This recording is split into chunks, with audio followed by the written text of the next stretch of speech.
And we're live. Oh, you dipped out on me. No, Yeah, I'm no, we'll here. give I'm it. right here. Yeah, we'll give it a little bit of time because it usually the notification will go out. It takes about a minute, and then people Okay. start rolling in. Although there's already 3 people in here waiting. That at least that's what the StreamYard's telling me. I Well, know Jeff is great. already here, or he's listening while he's working in his fish room. I was joking. Well, hello, all. I was joking around with Jeff, and I told him I guess this is the summer of fish room makeovers because there's quite a bit of us content creators that are redoing or reorganizing the fish rooms. Is it that season? Is it end of summer thing? I don't, you know what? Last year I don't remember that many people doing it. It just happened to be, it's coincidence more than anything else. Right. When you have fish rooms, you're constantly changing things up. The biggest problem, hey, Gabriel, the biggest thing, and I don't know, and I saw the videos. I saw the videos where they tell you ahead of time that if you plan out your fish room, you will have a lot less headaches and it'll work better because then you have a structure to it and a sense of accomplishment as to what you're trying to do. Well, most of us, it starts off with one tank, and then you come across another one, and then another one, and before you know it, you got multiple tanks. So you just start throwing them up in stands, not really thinking about what your outcome is going to be. And then most of us, when we first start off, it's all mostly displays. And then once you start learning a little bit more about the hobby, you start thinking that, oh, maybe I can breed some fish and maybe I can do this and I can do that. So that's where it starts changing a little bit. And now I'm at that point now where I needed to reorganize it to give it some sense of order. And the other thing is because we don't have, other than a PetSmart, and that's all we have, we don't have any other resources. And the nearest ones, it's either you drive 3.5 hours east or 3.5 hours west to get to a local fish store or any other sort of fish store. And so there's a pretty big necessity here. I know a few people have tried it. They've done, but the problem is they were all doing African cichlids because that's when they were really big. And down here, our water parameters are pretty pretty good for that type of species. I mean, it's perfect for them. But like all cichlids, they reproduce quickly and they inundated the market. Everybody wanted to breed to for profit. So they just kind of flooded the market, and nobody was, when African cichlids first came out, they were pretty expensive, and it got so competitive that they kind of did themselves in because they try to cut each other's prices to the point where they made them worthless pretty much. And so that's kind of what happened there. But then there was, I guess, at one point a local fish store here, but the guy retired and moved out, and nobody did the store again. And I guess it was pretty successful when it was here. But what I want to do is not necessarily open up a store, but I do want to have inventory that I can get my hands on for people that are looking for the species that I keep. I like the smaller fish. I like community tanks. I'm not big into the big fish like some of the other people. And there's plenty of those guys here. And but there isn't a whole lot to do with plants because I'm always seeing people asking, hey, who's selling plants? Who's selling plants? And they do a lot more of the nano stuff because I guess that's kind of trending right now in the hobby. So that's kind of become pretty popular. So I figured, I can get some stuff that I could use for my own content and then bring a few extra for somebody that wants to buy them. But it won't be like a full blown fish store business where it's just kind of like I'll have extras. If you want to buy some, I have them. Sure. I noticed that you got rid of the 300 that you had sitting in the breezeway garage area there, and I'm excited for you to open up that space. I know those big tanks are glamorous and exciting, but they require so much to get them set up properly, and they take up so much space. And you could put a lot of smaller tanks like you're talking about, a lot of more variety in that same space, you know, or just have extra room. Yeah, there are a lot of monster guys out there. So I'm excited for your new space. Yeah, and I just finished building that rack. It's like a 16 gallon, 16 gallon, 16 10-gallon tank rack. But I'm looking at the very top and I'm going, that's going to have to be for like emergencies. It's not going to be something that I'm going to keep. Actually, what I did do is I got a bunch of crypts from a tank they were giving away. And so I guess because it's so high up and it gets natural light, I might just do that as grow out for plants. And it's out of the way, and I could just kind of propagate plants in those 4 aquariums up there, or leave one of them for like a hospital tank. You could always have something that you could do. And Yeah, so I if it's guess tight that's up what there, I'm. that's a good idea. Just run in some plants. Yep, Um, you could also use it as like your top off water too for the tanks beneath it, you know? Like that's if you need true. to just, you could just siphon a little water down or create a little drip system and it's all your plants up there. But it feeds to keep your auto top off kind of going, you know? I don't know. And I hadn't really thought about doing like a top off system because I've always thought they were like very complicated. But the other day I had a guy on here, Noisy Aquatics, Sean, and he came up with a relatively creative solution that it's not fully automated, but he was able to draw spigots to all his tanks, Yeah. and then he would take a hose connected to that pipe, that network of pipes, open it up, and then he doesn't have to be dragging a hose around, and he just kind of opens the areas that he wants water to come out of, and then when he's all done, if he's got to fill up one of the bottom tanks, he will do that last so that he can drain the line and he doesn't have any stagnant water. I thought, well, that's pretty ingenious. I mean, I looking at that made me think, well, I can do something like that, and I don't have to be dragging a hose, because I was very fortunate that when they put in our water softener system, they put a spigot as soon as it comes out through the carbon blocker, so it's not going through the system, so it's not going through the salt. It's just going through the big tall, what are they called? The resin, the carbon Right. resins. So all it's doing is removing all the chlorine and maybe a few impurities, but it's basically tap water without chlorine. So that's what I've been able to use to refill. So I just have a hose that I connect to that bib, and I run it around. It's one of those extendable, the hoses that ones that you fill them up and they stretch. So it works for my fish room, and it gets to every tank that I need to. But I kind of like the idea of not having to do that and just setting up a system where I can just turn a spigot and be able to fill it, close it, and then move on to the next one. But Once you I'll do see. it and dial it in, you won't want to go back. It just takes away that little extra maintenance, one less thing you got to do. I worked at a very large fish store here in Los Angeles that hundreds and hundreds of tanks and big indoor ponds, and uh, the auto top off system was really simple. They just had a drain in the back of every tank basically, and then PVC pipe that ran behind it with a little like airline tubing with a little valve, really Mhm. cheap stuff, you know, nothing fancy, just the little plastic airline valves, but it would just drip. And when you kind of Okay. dialed it, it will just drip. And when the tank gets to the top, there's no chance of overflowing because it hits that puke line that you got set up, and then it just overflows out of that. And basically, your water is always leveled and always kind of doing a mini water Water change, just change. really Yeah. slowly changing the water out, you know? And then some of those tanks, they plumb back into a master um, sump, and some of them just went straight to the drain, depending on what tanks you wanted connected and what ones weren't to be connected.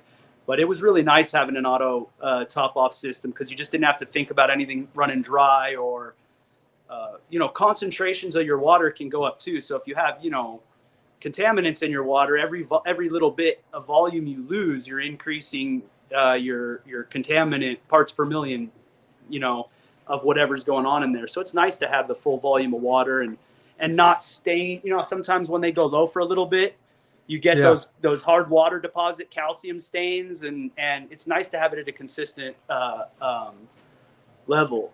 I want to real quick. I can barely see the TV. But I can see some comments coming through, and I just want to say what's up to everybody. Thanks for coming in and visiting George's stream here. I see GNC. I see Jeff Kane. What's up, guys? Shamu. And I'd like to shout out Fathom Aquatics because I think Alex is making some of the best videos out there in our group, as well as being really active. So what's up, Fathom Aquatics? Thanks for stopping. He's been getting shouted out all day today. He got shouted out in Aquarium Co-op's live stream today. So no, he don't shout him out too much. His head's going to get too big. He's not going to be able to fit through the doorway. No, his work is really good. I think his videos are shot phenomenally. I like the interviews too. So Alex, great job, man. I'm glad we got you in our community here. Yeah. No focus. What else? No, I wanted to say too. Go ahead. Oh, go ahead. Now you go. No, I was going to say, I was going to just take a little bit of time to acknowledge some of the other people that have joined us. Please do. Before we really get going into this. I know you mentioned Jeff is here. Gabriel, GNC Aquatics. Araceli, his wife, is also here. Sal, which is GJ Guppyfish. Thank you for joining us. Ben Sharp, thanks for joining us today. Alex, Fathom Aquatics. Aquafunk, thank you for joining us tonight, sir. And let me see. I think, you mentioned Shamu and Gabriel Glass Boxes. Thank you for joining us. Fishwit, thank you so much for joining us tonight, and thank you for plugging Alex's work to Corey. And let's see, God Almighty Aquatics. That's a new name. What part of Mex you at, bro? I'm in Hoville. I grew up in Mexicali. I went to high school in Calexico, attended IVC, and then went to San Diego State in Calexico and the main campus. And then just recently, up until about 3 years ago, I moved to Yuma. So I'm actually out of Yuma right now, but I go down to the valley all the time. So thanks for joining us today. Let's see, who else do we have here? I think that's pretty much it. But before we get going, again, I want to thank you guys for joining us. And for those of you that don't know, today we have Zach. What the hell's going on? Zach for Something Fishy that's joining us today. And, we're going to get to know Zach a little bit about what he's doing with his aquariums, but also some of the other interests that Zach has that I'm kind of interested too. So we'll get into that in a little bit. But again, I believe Jeff Kane dropped the link for Something Fishy. So make sure you guys go click on that, and if you like what he's doing, go ahead and give him a sub.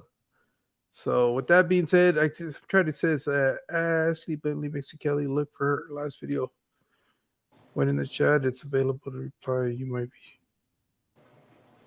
Here goes. Okay. Thank you for that, Jeff. All right. So again, I just want to thank you. This is the second time that we've actually hung out and actually got an opportunity to speak to each other. The last time I was doing like an open panel kind of thing, and you were nice enough to join us. And in the little bit that you shared with us, I know that you keep fish. That's what you just posted a new channel, I guess, where you want to dedicate it 100% to fish keeping. Yeah, we'll touch on it quickly. There's not much to say there because I just started it. When I started the channel that I'm with now, Something Fishy, it wasn't that serious. I loved aquariums my whole life, and I never really thought about joining the community here on YouTube. I already had the knowledge from back in the 1980s and all that. So watching the YouTube on fish stuff wasn't even on my radar. And then I found this whole community, and I went, man, I want to join these guys. So I put a channel together real quick. I didn't really know much about posting videos and doing those things. I posted a few, but I wasn't very good at it. And I'm kind of nervous about getting it right. I want it to look good and be professional for everybody. So the experience is good. And I got a lot of support. Like I got you guys commenting right away, especially you, George. Jeff Kane jumped right on, was commenting and letting me know about my videos and giving me some feedback. And so I was really excited. But I would like to say that that name, Something Fishy, it attracts a lot of comments. So I didn't realize that there was so many out there. I didn't realize that that was such a common handle. I thought, oh, maybe a couple people have it. And I did a quick scan when I started it and I saw, there's like some guy in India that's got like 800,000 followers. And then there's a Something Fishy Ink Net, I think. His stuff looks cool. He's got a fish room or a business. Yeah, he's got a And I business. don't want to, I don't want to step on anybody's toes. It was just I was just getting my feet wet, and starting this out. And I picked the name, but I get a lot of comments that never from anyone with that name though. No other channel has said, "Hey man, you're stepping on me." Like, don't do it, because I wasn't trying to compete with anybody. So that's one of the reasons the only reason I'm bringing this up is because that's one of the reasons I wanted to start a second channel, was just to separate myself. And not disrupt anybody that has anything going on a more serious level, and start my own. But I did have some technical difficulties. I uploaded the first video today, and it won't post my videos. It says home and then community, like it's a glitch or something. And there's no tab for the video tab. And I've made sure it was public and all those kind of things. I'm not sure why it's doing that. Hopefully I can get it rectified. But the name of that one is Local Fish Shop. And I searched far and wide as best as I could to see if anybody else was kind of using that in our community or anything like that. So if that goes anywhere, you guys that follow me, I might be posting some videos on there. Hopefully I can get the technical stuff worked out. But for now, we're going to be on Something Fishy as usual. And again, George, thanks for having me on. No problem. Yeah, I was looking at. I like the graphics you went with. So, Local Shop, are you hoping eventually to open up a little business? Yeah, like fabrication, building custom stuff. So I've already built a lot of custom tanks, stands, filters, not like at-home stuff. I mean things that you couldn't even buy from a main manufacturer. High custom stuff. We build custom cars, choppers, and race cars here with my dad. We have a hot rod shop. So those skills are really, that stuff's easy for me. Plumbing and electrical. So I weld up metal stands and it's all high quality stuff. I'll give you a tour of this tank behind me. This is one that I built, including the stand and the filtration and the design. So is it a good time to do it now? Yeah, okay. There is no format to my chaos. Right. It's just, let me see if I can figure out how to switch this camera around, because last time I was scared to flip it. I don't know if we can flip it. Can we? Yeah, you have to go to settings. Let's see. Let me see. It looks a little bit different on the phone. And then go to camera. There you go. You got it. There we go. All right. So you guys can hear me good? Let me put you on the big camera. Nope. There we go. All right. So this is a 90-gallon that I built. Not the actual tank, but the stand, the filtration, the design, and everything. This is my father's tank. It's actually his first tank, and I wanted to put together something real nice for him. What we have in here are some Colombian tetras, some black neons in there. There is a bamboo shrimps. There's one right there doing his job, if that's clear. Autosynclus. And the autosynclus are a couple of them passed, but they're doing pretty good. They're getting big. And then the plants are new and newish. They're a few months old, but they started to die back and now they're coming back. They're shooting all their roots out, and the Vallisneria is starting to make runners. And everything's doing pretty good. We're getting ready to add CO2. Now, to talk about the business stuff that I'd like to do is like this stand is all custom fabricated by me. So you can Okay. see there's no marks from the welds. It's all custom. All the corners are radiused. There's like, it's really slick. All the woodwork is done nice by me. Um, that's pretty much what they look like. And it's an all metal stand. And I have a lot of pride in these things that I build. And then the doors just come off real easy. And it's a huge sump. It's like a huge area there with a big sump. So there's plenty of room to work. Oh, okay. If you can see how much room there is here, it's like 3 feet between the bottom of or a foot and a half between the top of the sump and here. So there's plenty of room to get in here and work. I got a light somewhere. Let's see. That might be too much, but no, it's good. Anyway, it's just a standard overflow system, going into some biomedia. And then we got one of those DC pumps. It's the first time running a DC pump, and boy, do they work good. And they just flow really well, nice and soft start. And then you can see the plumbing is all real clean and professional. No jankiness going on. I put a shelf in on this one. It's all welded in, so there's a shelf in the tank with no legs. If you notice, there's no legs in the center. So all your plumbing, you're not fighting like a 4x4 or a bunch of stuff like that. And then this tank, this is the overflow here. It goes in, and then it runs through the system, and then pumps back out here. And then this is emergency puke. So if it somehow was to get high enough here, which we already ran the math on it and did tests, it doesn't. But if somehow it was to puke like you had the sump overfilled, it goes into this overflow here and then runs along the back into just a hefty tote that we have drilled out here. But anyway, that's the stand, and that's what I'd like to really build, is stuff like that for our community, and maybe big stuff, commercial level stuff. Like if someone needed something big enough to hold, 10,000 gallons or something, I think I'd be capable of doing that. Anyway, so that's a tour of that tank, and that's kind of what I build. Okay. Is things like that, and now what's attaching the doors? Is it magnetically held together? Yeah, that's my design. Great question, Jorge. And it's designed to be real simple, because a lot of guys, you grab your door and then it drags on the ground. They get saggy. The water warpage over time gets them so they jam and wedge. You know the deal. You've been doing this a while. Yeah. And the doors get kind of clunky. So these are you can pull them completely out of the way. So they got this nice little bronze handle here, and you just pull them like that. And then there are magnets here, and then welded in little tabs. Oh, okay. Welded in little tabs, real slick. So it just closes like that. And then when you want to work on it, you just pull the whole door away like that.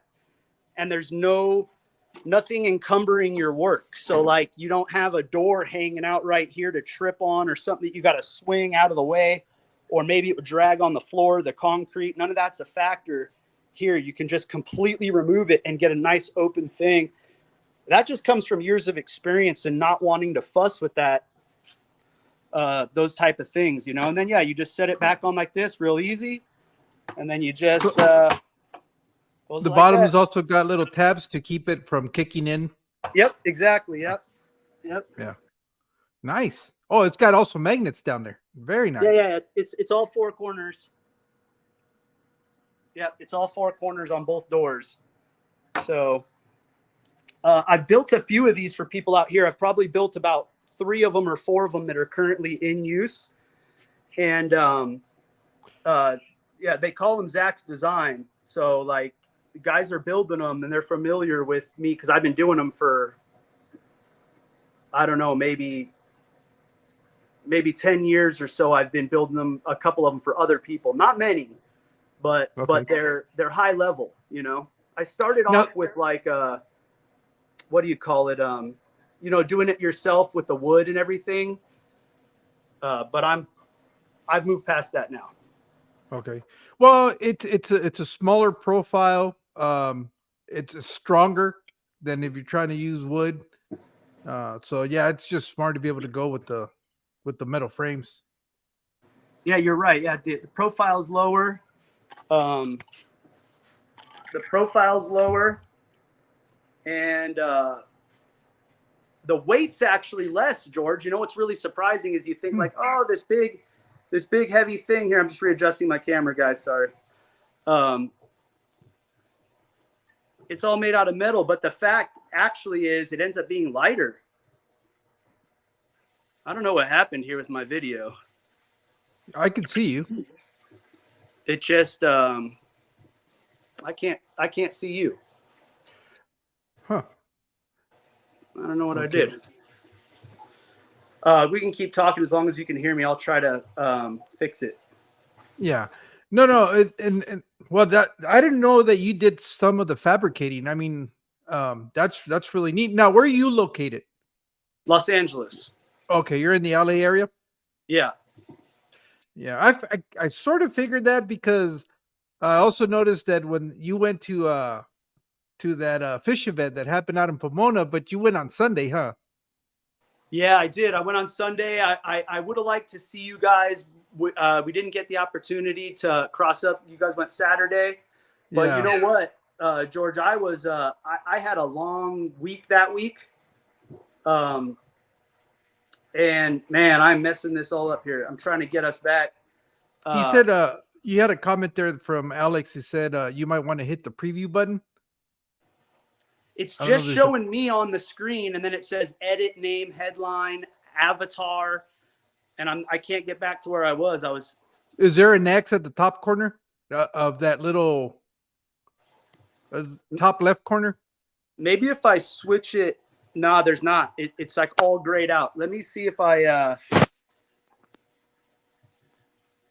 switch it back or something.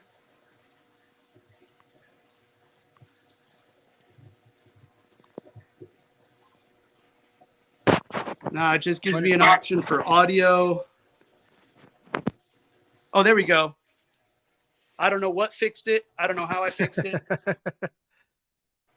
But it's back now. No, see, when I go to this view right here, it doesn't work anymore.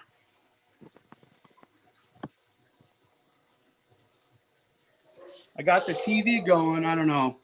Yeah. Well, you can see yourself on the TV, right? Kind of, but it's off on the side. Oh. And I can't see you. What the heck, guys? I'm sorry. It's okay. It's okay. Don't worry. It's no big deal.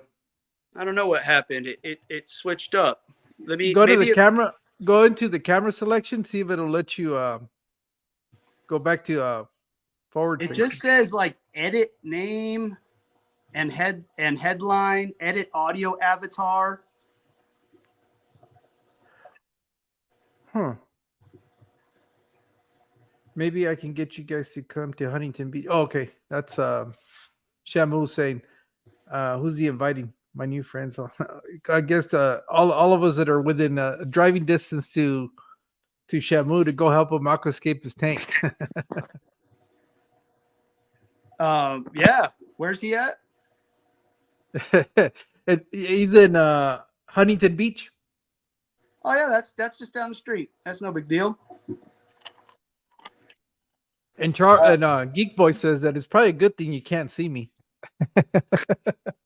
Well, if you guys can see me now, I guess. Yeah, we can see you. I'll just leave it like this. I don't think it's as good as it was a minute ago, but it looks fine. I'll just leave it like that. I don't know why it changed up. I was so scared to even flip the camera because I thought that was going to happen. I have it in forward facing right now, so it's facing me. Yeah, we can see you. It looks good. The image looks good. The only thing is you probably, I don't know if you said you can't see the rest of the comments or anything like that, right? I can't see comments. I can't see you, Jorge, anymore. I can't. All I see is me. It's a gray screen on the back, and it just gives me like an option for stuff. I'm trying to like hit buttons and see what it'll do. Let me try something. And if I switch to the other one, if I switch the other camera, it goes back to normal. If I go to the forward facing. Okay. But You're not going to be able to see the image. Right, but then I can't see the screen and see if everything's going good. I'll just leave it like this for now. Yeah. So the aquarium, do you also build aquariums or just the stuff they sit on in the subs? No, I've put them together as well. I'm not so good yet with silicone and glass making them perfect, but I'm pretty good. I've built sumps out of glass and acrylic, as well as various other things. I actually want to kind of do some custom stuff out of like stainless steel because we do metal work here. So I've got benders in my dad's shop and all the welders and things that we need. So I kind of want to take it to an even higher level where with really custom stainless steel filters and sumps, all custom stuff, maybe even put them into the stands themselves, integrate some stuff into the stands, very custom. That's what excites me.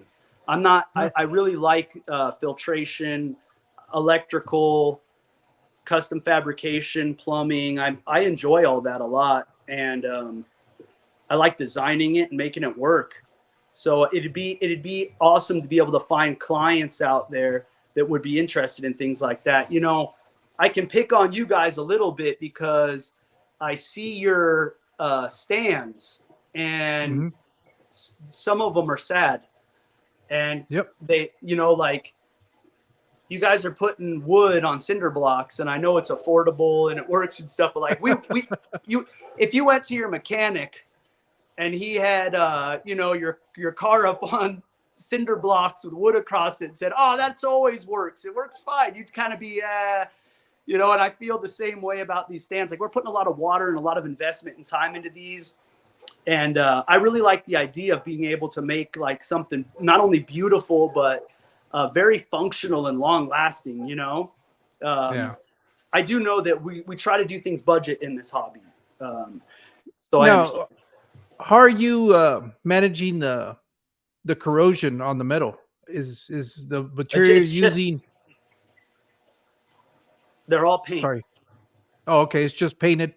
It's just paint. I've considered powder coating, as well as, like I was talking about earlier, just building them out of stainless steel.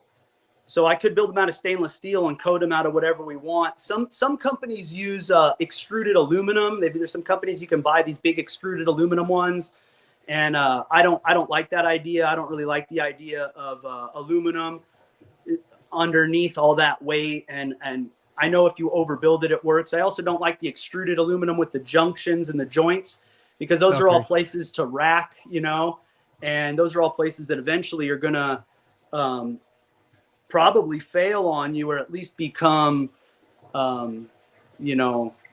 weak and wiggly and wobbly. So I'm not a big fan of those. And I've seen what salt water and such does to aluminum, and it'll corrode it very quickly. So I run steel. They're just steel. Most of all the ones I've built have been square tubing. A couple small pieces out of like wrought iron and like rebar type of metal. But yeah, it's just paint of whatever color. And then what happens is in the corners, anywhere there's a chip, anywhere where the water consistently will drip or things like that, the paint eventually will peel, and it will start to get a little bit of surface rust, but you can just sand it and refinish if you wanted to. That's the nice thing about the metal, is it's so long lasting. Whereas if wood stands start to get a little water damage or anything like that, it's only a matter of time before you got to throw the whole project out. You got to you're salvaging hinges or something at that point, because the wood's ruined. Yeah, no, it's just, again, it's what I was telling you. It's one of those things when you start out with one tank and you probably have a regular stand, and then it's just not really thinking it out. You never really start. It's unusual that you start this hobby with a plan, and that that eventually you're gonna turn to several aquariums, and you've got all that laid out. I know that wasn't the case for me, and then I still have like a hodgepodge of different tank sizes and all that stuff. So you just kind of makeshift stuff as you go.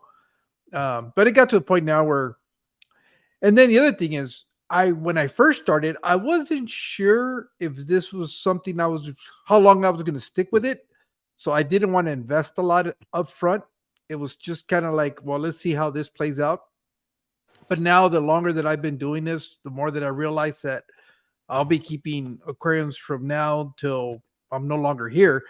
And so now it's kind of like, okay, well, now let's make it look nice, where it's somewhere you want to really, I mean, not that I didn't like hanging out there, but it's just, I guess it's like everything else. You just, the longer you spent doing something, the better you want to make it. So that's kind of where I'm at now.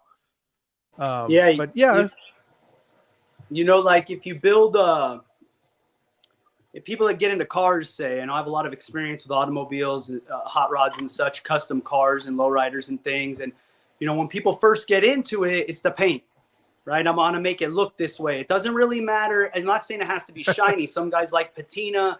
Some guys want graphics. Some guys want it all monochrome, one color. But it's always, it's got to be the paint and the wheels, the paint and the wheels. And then like a legit builder might look at your chassis and some of your brake work and some of your choices and be like, dude, that's like, it's not good, And then the more you get into it, the more you realize, I want to paint my engine bay and I want to tuck my wires and, I want to make sure my suspension actually works good, doesn't just like, so when I take my wife out and we're driving down the road, she's not like shaking out of the thing, and you slowly get more detailed and you want to impress your community on a finer level. And it's the same way with any hobby we get into, right? You want to take it to the next level and get more detailed. But I will say that building the better stands and the better filters and things like that, they're so dependable that it makes the experience better. It's not like, the high tech versus low tech type of ideology. Really, if you put your money and plan it, like you're saying, George, into the right areas and you design things well in the beginning, it'll be a much less problematic. You're not like always, like I hear people complain about canister filters all the time. I don't want to work on them and they leak. And I've never had those things leak because I understand the mechanics of it. And I don't, I run the tubes nicely. And same with the hang on the back. Like, even if we talk about that, like if you're not maintaining it right, if you don't hang it proper and balance it right, if you don't keep everything in good condition and clean, it's going to chatter. It's going to get clogged up. It's going to cause a problem. And then you're going to have this big headache and you're going to be like, oh no, and trying to fix it on the fly. And if you set these tanks up well in the beginning, this tank takes like no maintenance. It's always shiny and clean. It's always great. It's very low tech. It might not look like it, but there's no heater. There's no trick stuff on it. It's just a pump. It's just that's it. It's just well built and it's overbuilt, so there's never any problems. well, it was really nice. A lot of sumps tend to generate a lot of noise, and you couldn't hear anything on that one. It's probably the way you designed it, but or you get that gurgling sound. Huh? It's a lot noisier than I want. Okay. I want to do a feature of one of my buddies. We've been building tanks together for decades. And we've managed methods of, they're basically baffles, but in the overflow, you can baffle it so that that sucking sound goes away. And then you design the flow right. You put a high volume and not too much pressure, and the water flows kind of like a big river. It's just it's calm, but it's a lot of volume. And what a lot of people do is they're trying to save money, or they don't think they need to overdo it, so they might put like a canister filter or a pump on there that's like high pressure, and it's like it's moving things very fast, but it's not moving as much volume, to try to keep the water clean. And really, what you should be doing, in my opinion, it's all opinion, guys, is just go bigger, just go much, much bigger to where everything's underpowered. Like this DC pump we have on here, it's on 1 of 10. It doesn't need to go up any higher than that. One out of 10 on the speed level is plenty of flow. And you want to design your systems that way. You don't want to design something where at 10, it's just barely enough, because then you're going to be over maintaining it and stressing your stuff. So when it comes to sumps and things like that, go ahead and get a much larger pump than you even need, and just turn it back it way down and put more outlets in.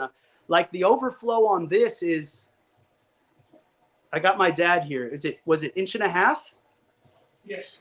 So the overflow is 1.5 inches piping all the way. No choke points, no restrictions. And what happens is a lot of guys, they want to put their unions in, they want to put their bulkheads in, but they don't want to drill a big 3.5-inch hole in their tank. And they're scared of doing all that. But really, if you want these things to run really smooth and quiet and never clog up, you just got to go bigger. You just go bigger. Our bulkheads on here are huge. They're for 250-gallon tank-to-tank connections. But what that allows for is a huge O-ring. You get a big flat O-ring. And I don't have one here. I'd show you. But it seems like, you put a big hole in your sump and you put a big hole in your tank, and it's more places for it to leak. But it's actually better because you get more surface area underneath that bulkhead. And it actually seals up really nice. Again, in my opinion, guys, we all do things differently. There's no hard rules to this stuff. These are just experience that I've had through the years. Well, it's interesting that you say that, because that's actually part of the conversation that Corey was having this afternoon, where he was talking that, he started out with, I think 3/4-inch bulkheads, and then realized that if he went 1 inch, it was a lot better. But he's now to where he's trying to use 2-inch bulkheads. And Right. It's basically what you just said is what he was kind of talking about earlier today, which is really interesting. I have one sump, and it's a DIY sump that I just kind of put together, but I never really ran a sump. Most of my stuff, actually, it's funny because I'm trying to go the other direction. Right. I'm trying to go less equipment, less stuff. I've got a few totes and tanks that don't run anything in them. But again, my fish keeping is very different than some other ones, because I'm keeping very small fish. And a lot of the times I have small fish and quite a bit of water volume. And I have a lot of plants. So that, there's again, all of the whole filtration and, all that stuff, it really depends on what you're trying to do and what you're setting up. That's going to dictate. It's what you like too. Like I enjoy building these systems. I really like coming up with something that functions real well. It's not like how can I stick this to this just so I can get my big fish and show it off. I actually would love to just build the tanks just to make sure all the plumbing will run for 2 years without having to touch it. Like, that's exciting to me. I'm not rushing parts in and trying to make things work that I can afford. It's all master planned. It's all, it's all designed ahead of time. And I really like that. I'm all for the less filtration. It's this is a topic it's a misnomer, because you're not doing less filtration. It's a different type of filtration. That's exactly right. Because you're doing biological filtration, and which, all aquariums will have you have to have a biological filtration. Now, some of them you're adding mechanical, some of them you're adding chemical, but that's whatever. It was what I was telling Jason in that stream that we had. It's like cars. It's how much you want to customize it. That's really what it boils down to. As long as it's keeping things safe and it's working, then it's just a matter of what your preference is, what you want to do. You okay? What you want to do and how you want it to look. That's really what it boils down to. I just like the fact that if I can get a quiet area, because one of the biggest drawbacks is to air-driven systems. They tend to be a little bit noisy. Yeah. Whether it's bubblers or whether it's the pumps or whatever. And when you're trying to film stuff, you either got to turn everything off, and then sometimes you have to make sure you remember to turn it back on, or you just don't turn it off because it's too much of a hassle, and you just film. All my videos are horrible quality as far as audio because of that. Although now I'm finding out with some of the apps out there, you can go back and remove every other noise that is in your voice. So that might be something I do in the future to some of those videos. But Yeah, no, it's really boils down to what you want, what you're trying to accomplish, the look, the aesthetic you're trying to create, and then also the one thing that is also is what's your budget, you know, because if you have more means, it allows you to do more things. If you're That's right. if you're limited, then you're gonna find ways to try to make it work.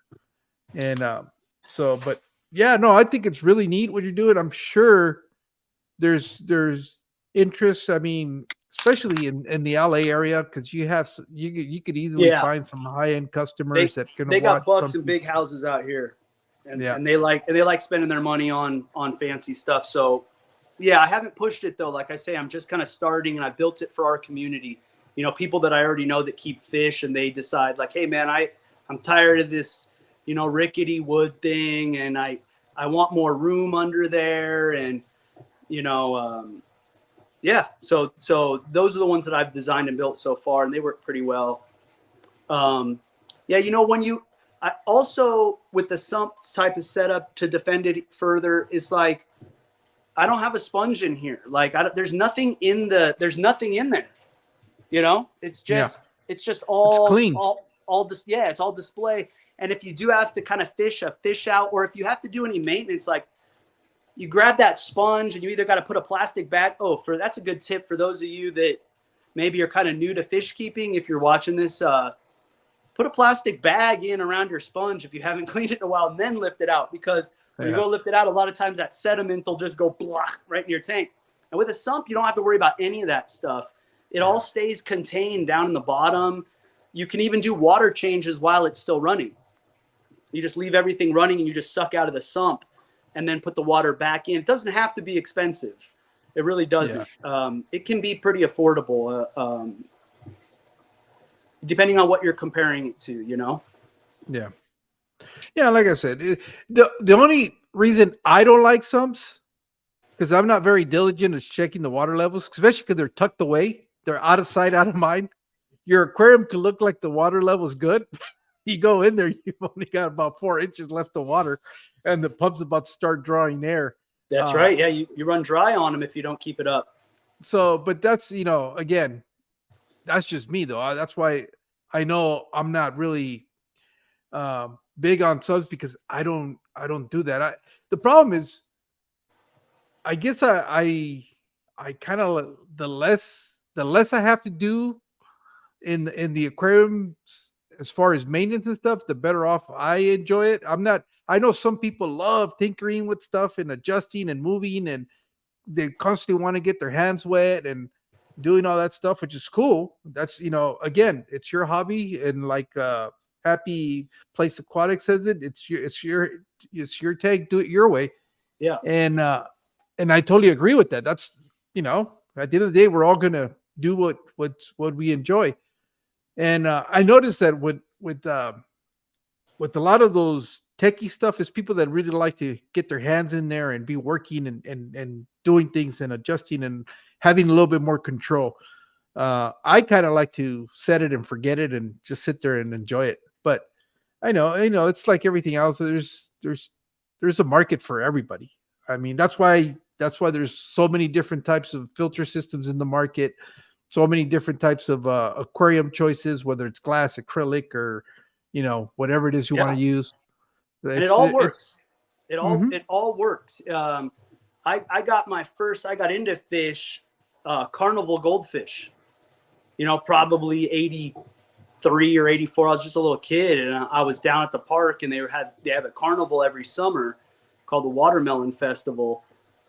And you'd go down there and you'd pay a quarter to throw ping pong balls or something along those lines into Dixie cups or whatnot. And I won a goldfish and put it in a bowl and kept it for years. I don't remember what happened. Maybe we got another one, and then later on, and I was able to keep that fish in a bowl for a long time, as as just an amateur. And then I got a 10-gallon. No one in my family had tanks. So I didn't have anyone. This was my thing. I didn't have anyone to be like, oh, this is how you do it, or that's how you do it. And this is way before internet. And there weren't even very many books. I was learning from some really old books, and there was very little information. And I learned a lot in Hawaii. My grandmothers are all from Hawaii, and I would go there when I was a kid, and they had aquariums there. And there were a couple old Japanese guys that I learned from on the street. I asked them a few questions when I was there, and it always stuck with me. And they taught me a lot of really cool things about no filters, no air pumps, no anything, and how to do, how to, kind of check the water by your eye, and how to keep it. I'm not against any which way. I've just found over time that when you set it up right and you know what you're doing, this system is actually the easiest hands off. This is my dad's tank. So it doesn't get touched for a month, and it's perfect. It's when you set them up right. Like I say, if you design it poorly and you're squeezing the wrong parts together, it seems like a complicated thing that you need to be busy with, but it's really the opposite. You don't have to clean anything. There's nothing to clean. There's nothing to clog. That it's just an always flowing system.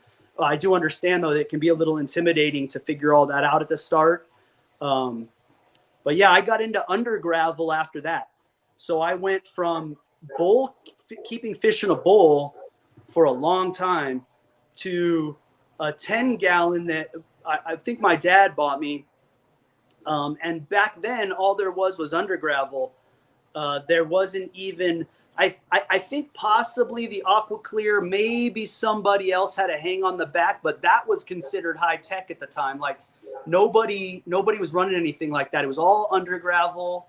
And that worked great. I kept so many fish as a beginner successfully in a under gravel system. I learned all about biological filtration, what it actually is, how it works. And I learned all that from under gravel. And then after that, I went to canister filters. I skipped hang on the back. I went to canister filters, and they were great. They worked really good. I had like the Magnums, and Eheim at the time was available, but that was too expensive for me. Fluval didn't exist. And then a few of my friends that were fish keepers, they had tanks with a whole bunch of hang on the backs. And I was like, oh, these are really easy. I still think hang on the back is probably the best way to go. If you were going to kind of, for an all around recommendation, you kind of pull them out of the box, you hang them on the back. There's not a lot that can go wrong. Even if the power shuts off, nothing is going to overflow. You don't have to you don't have to do any math to protect yourself. You just hang it on the back. And when you want to change the filter element, you stick your hand in the back, you lift out the little thing, and you either rinse it out or you put it back in. So for someone who's new, I would say probably go with the hang on the back. That's the way to go. And then I like all your guys' sponge filters. The water looks clear, it looks good, but I can't stand seeing that big black round foam thing in the middle of the tank. It removes the experience for me. It's too much tech in the tank. Yeah. But I'll probably do it at some point. I'm actually designing a custom filter right now that's all air powered. Oh, okay. It's strictly air powered, and it's kind of complicated. So it's the prototypes aren't working well at all. And then I was watching Alex on something. I might have been seeing him on a live a long time ago. And one of my ideas that I was kind of drawing up in my head, and I had a few drawings for it, somebody was already 3D printing basically the complex part that I needed to figure out how to make this like air venturi work. Somebody they've already done it. So I kind of went back to the drawing board on that, and I'm redesigning some new stuff. I got some really cool ideas where air pressure builds up in a little diaphragm and it squirts water, and all you're running is a 5-watt air pump. And I'm able to move. I think it's going to be able to move enough water to keep a 10-gallon filtered with just one 5-watt air pump. So nice. I'm excited about that. I got to build a custom stand for that 10-gallon too. I want to build a stand with like 3 or 4 10-gallons on it, and then be able to run tests on all 3 with different kind of filter systems in one setup. I think that'd be pretty cool, but I'm not promising anything yet because I got to get out in the shop and build all that stuff. And I'm normal. I got a life, so I can't always get to everything, right away. But I'm working hard on that. Now, how do you advertise your business, or how do you try to find new customers? How are you going about It's doing all that stuff? well, you're looking at it like Okay. well, the cars is all word of mouth, so No, that's I was all. talking about the aquarium stuff because it Yeah, seems like you want to go in that direction.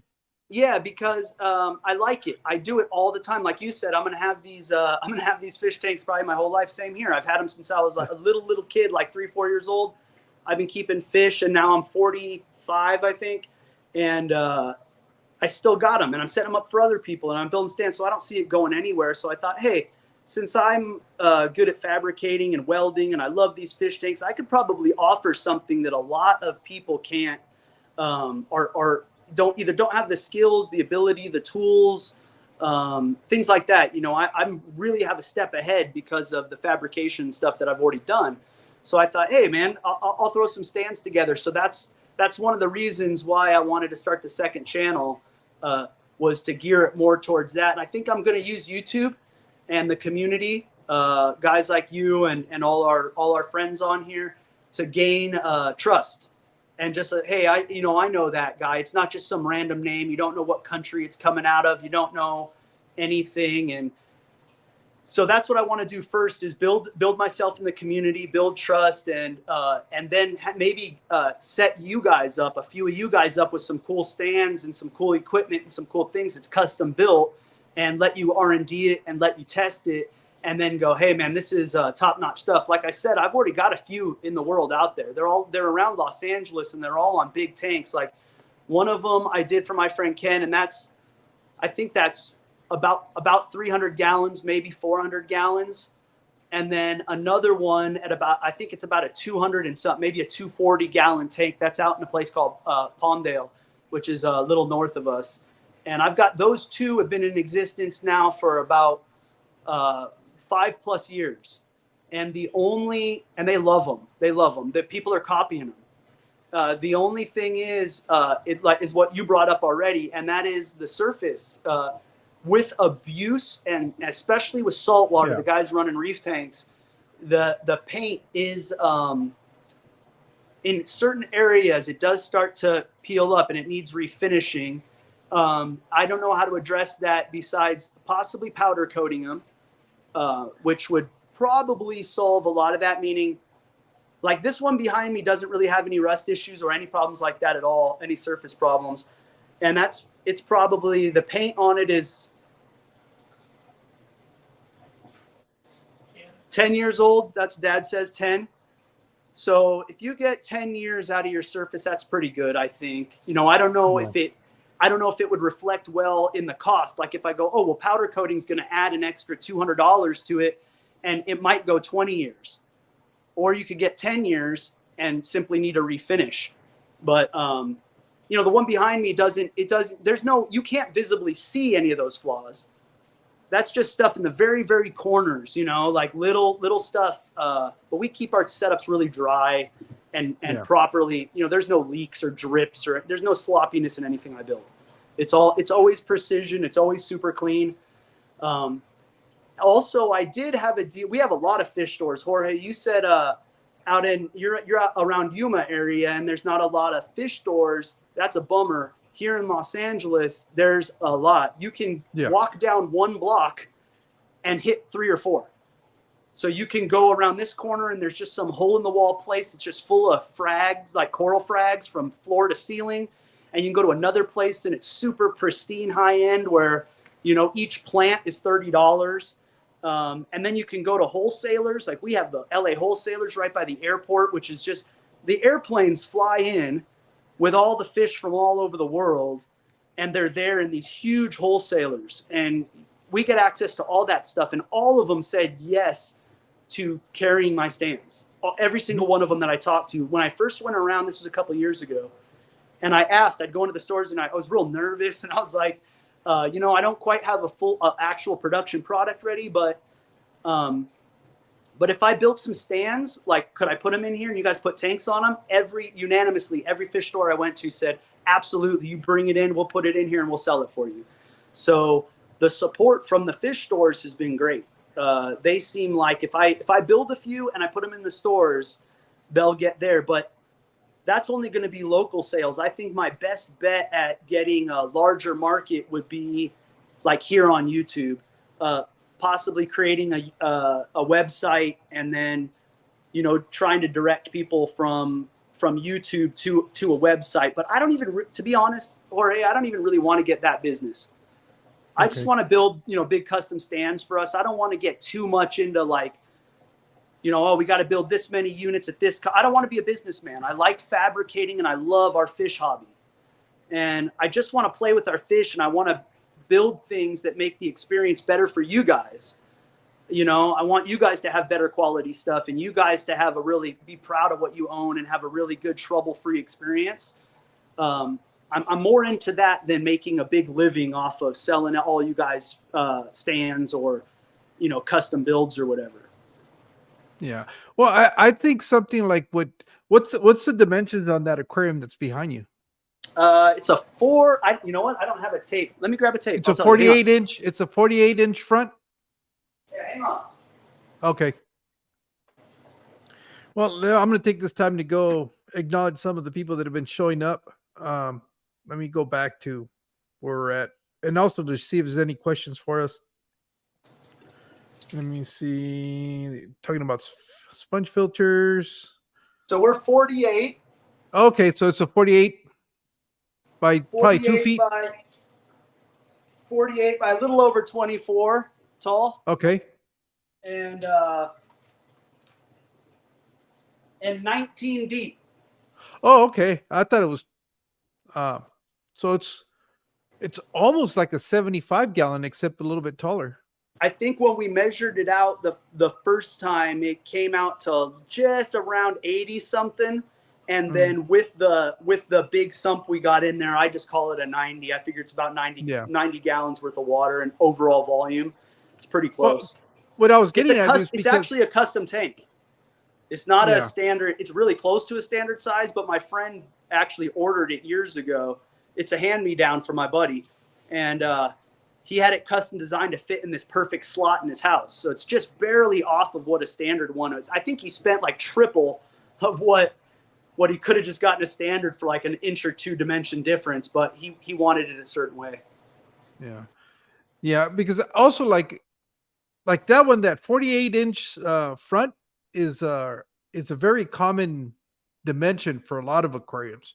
Yeah. You know, that one's a little bit deeper, but even at 18 inches, you can fit just about, you know, a 75, a 90. You can even do now the 60 low boy, but there's a lot of different profiles that'll be able to fit in something like that. So you could probably do like 3 standard kind of designs where, you know, for somebody that's just looking for a nice stand for their 75 gallon or a 90 gallon aquarium, that you have something that you can show them. Now, the other thing I was going to tell you, are you on Instagram? I'm on Instagram for my music. I'm also a musician. I'm on Instagram for music, and I do have a Something Fishy on Instagram. When I first started, like I said, I was kind of just having fun, feeling this little area out, and I got so much positive support from you guys that I got a little bit more into it. But I do have an Instagram. It's a Something Fishy show, but I'm not very on it, so don't worry about it too much. I use Instagram for my music. I use it for my band. I was going to say, well, maybe with the new channel name that you have, you can create an account for that. Yeah. Because Instagram's great for posting pictures of, if like you take a picture of that one, and then you can advertise there also that you guys are doing custom design work, and that could easily draw in some clientele also. So I'm all for it's true. Because for my music stuff, I'm a very small artist, and if I put a couple videos up or say where I'm going to be, people do show up. Like they Instagram really works. People really do see your stuff, and if it gets to the right person, it does draw interest. So yeah, I should spread wider on the social media. Like I said, I'm just kind of feeling this out, and it's going a lot faster than I was comfortable with. You know, I kind of thought I was going to be unsuccessful and no one was going to watch my videos, and you know, maybe the quality wouldn't be so great. But on Something Fishy already, some of my videos are like, you know, 800-900 on the shorts, and I'm getting, I think there's a couple main, my first video I put up that wasn't just audio. I think I'm well over 300, maybe 400, and I only have about 40 subscribers. So like, I was really, really happy that you guys responded well to my work. And so now I got more fired up and I want to do it even better now. Yeah. So sorry, other something fishies, but I used it, and unfortunately, and it's kind of unfortunate, but unfortunately on YouTube, handles are open. So, you can be whoever you want, even if the name's already taken. Yeah. Yeah. No, I even though I was aware, because I know 3 of you with that same name. Yeah. And I always have to double check to make sure. And what the other something fishy has already been on my channel too as an interview guest, Right. Lily, and the only one that I've never really, other than chats in his live stream, is the guy out of Ohio, I believe, that's got a fish store by the same name. But Right. it's a very common name within the hobby. So I have found out. Yeah, you guys let me know. Believe me, I hear about it in the comments. Every time someone sends me some message, it's I know 4 or 3 of these. I know 4. It's never anything necessarily negative.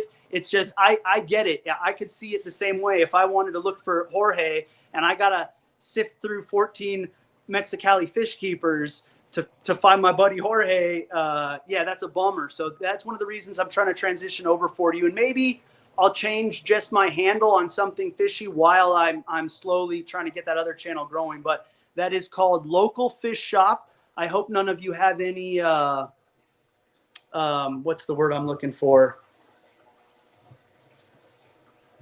Objections. I hope none of you have any objections to that name. No, because it's going to be easier to find, and yeah, people will be able to know who they're referring to, because somebody goes, oh, if they don't know your first name, they'll be like, yeah, something fishy, and they'll be like, oh, you mean Lily? No, the other guy, the other one. Yep. Oh, you mean the guy in Ohio? No. So hey, lesson for all you guys starting out on YouTube. I don't know how you'd find out. I don't know how you'd know other than just to look. I Googled it. That's what I did. Oh, really? I put it in Google with the names that I was deciding to go with. Actually, I had different names. This name is actually Aquafunk. Aquafunk told me you need to name it that. Oh, okay. Yeah, he goes. I saw him on your stream like 2 nights ago, maybe. Yeah.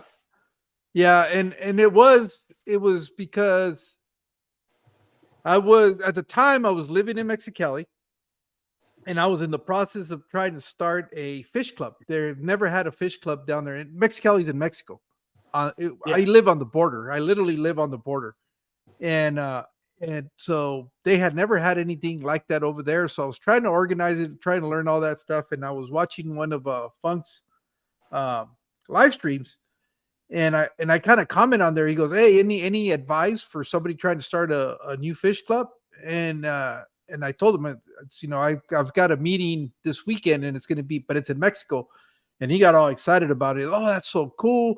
And he goes, anything that you need, I can help you out with. And it just started a conversation going like that. And I had some other names that I was going to use that weren't too original, I guess. Sure. And he goes, dude, you need to call it Mexicali, whatever the hell you want. But he goes, that sticks, because it's great. You don't hear that very often. And for me, it was very common because I live here. So everything is Mexicali, right. Mexicali tacos, Mexicali bar. Yeah, I live in Los Angeles. It's common. Yeah. And so I was thinking, well, that's not very original, but it's turned out that it's worked out. I mean, I wouldn't change it for anything. And I know for the people that know where Mexicali is, it kind of creates a little bit of confusion, because they're like, wait a minute. Yeah. Where are you at? You're in the US. Why do you have that name? And then I got to go into that whole explaining why, but right. But a lot of people don't know it's a city. They assume, because they see that I'm Mexican and Cali, they go, oh, you're from California. Right. Well, they're not they're not half wrong. Right. Yeah, that's I like your name. I think it's good. I think it's really unique, and I like it a lot. Yeah, it stands out. Yeah, and it's you can either say it in Spanish or English because it's basically what they did. They took there's a Uh-huh. Calexico, and Mexicali, and they're the border cities. Mexicali is in Mexico, so they basically took Mexico, the first three letters, and Cali out of California. So that's Yeah. how that name came about. Calexico is the one in California. Again, they took the first couple of letters for Inverted it. yeah, and Exico, Exico is for Mexico, but it's just so people down here automatically know what we're talking about. But it, I never really associated with until people were telling me, oh, okay, that because you're Mexican in California. I was like, yeah, well, yeah, that's kind of how the name was created to begin with. But Yeah. when they came up with the name of the city, man, Eddie, what are you doing, buddy? Thank you. I appreciate all the super stickers and super chats. Hey, I can see the TV a little bit in an angle. I see Vibes. What's up, Vibes? Phantom Worlds. That's a new name for me. I hadn't seen him here before. Thank you for joining us tonight. Fish Fam Link's a bot, right? All Things Natural in Hawaii with Steve. Thank you so much. That's the first time I've seen that name. Hey, what's up, Hawaii 808? What's going on? Got 5 generations in Hawaii. What's happening in Hawaii? Yeah, we got Phantom's World. I'm not too familiar with you. Welcome, dude. Thanks for coming into my stream here with Jorge. What is it? Audrey. There's GNC. Yeah. Gabe. What's up, Gabe? Hey, Brian. You got Peplin Creek. Hey, thanks, guys. It's really cool. I actually get excited. I'm nervous to come up. I think it's really neat that I see you guys in the chat and I watch your videos and then we come here on live and you're in the chat. I think it's really cool. So I really appreciate you guys being here. I'm excited for all that stuff. Well, I've always, I don't interact as much as I used to anymore just because I've been busy. And once you start doing this, and you start doing the content creation, I never understood it when some of the people would say, well, I don't have time to watch other people's content. Well, I can kind of understand a little bit because if you're trying to do videos, it takes you time to edit, not that I edit very much. I'm not very good at editing. Well, not that I'm not very good. I don't like it, to be honest. I don't like to edit stuff. Sure. And that's kind of one of the reasons why it also stops me from recording videos, because I go to thinking what I want to do and then I go, I gotta edit all this. So I like to try to create stuff where I can just film it in one take and try to put it out there. But if you have any questions about editing, I was an editor for years. Alex is a good friend of mine. Alex is a good friend of mine, and he's one of the best editors I've seen out there. Yeah, so his far, work is great. Hey, Jeremy. So it's just me. It's just not. It's one of those things where I don't find it interesting. I find it tedious, and I know some people are so good at it that they could take 2 different clips, find where that audio is, where you can snip it and glue it together and make it seamless. And but I just don't have the patience for that. It's maybe because I do everything off my phone. It's just smaller. The older you get, the harder it is to see things, and then you're trying to hit buttons. What are you using to edit on your phone? CapCut. Oh man, get Adobe. Is it Adobe Rush? I think it's called Adobe Rush. It's from the Adobe suite. If you're familiar with Photoshop and those more professional programs, Adobe makes a whole bunch of things for editing, as does Blackmagic. That's what I use. I use DaVinci. So if anybody wants a little editing tutorial, here's a little bit of data. But I use DaVinci. It's free. It's pretty packed. You can use Final Cut. That's an Apple software. But if you're just editing on your phone, I use when I make videos on my phone, I use Adobe Rush. It's actually free. It can be it's a little bit of a learning curve, but not too bad. Yeah. And it's a professional software. So like when you when you kind of learn how to set them up and you build a format and you have like a, what am I thinking of here? But you have like a format already built. You have like a pre-built structure. You got your logo's already in there. You kind of know how it's going to be. Template. And then you toss it all in there. Template. There you go. And then you just sort of chop and you can layer them all up real easy. The professional editing software, it's overwhelming when you start. It's a little daunting when you look at it all and you don't know what all that stuff does. But once you come up with a template and good workflows, you're fast. That's how professional editors do it. I did it in Hollywood for years and years.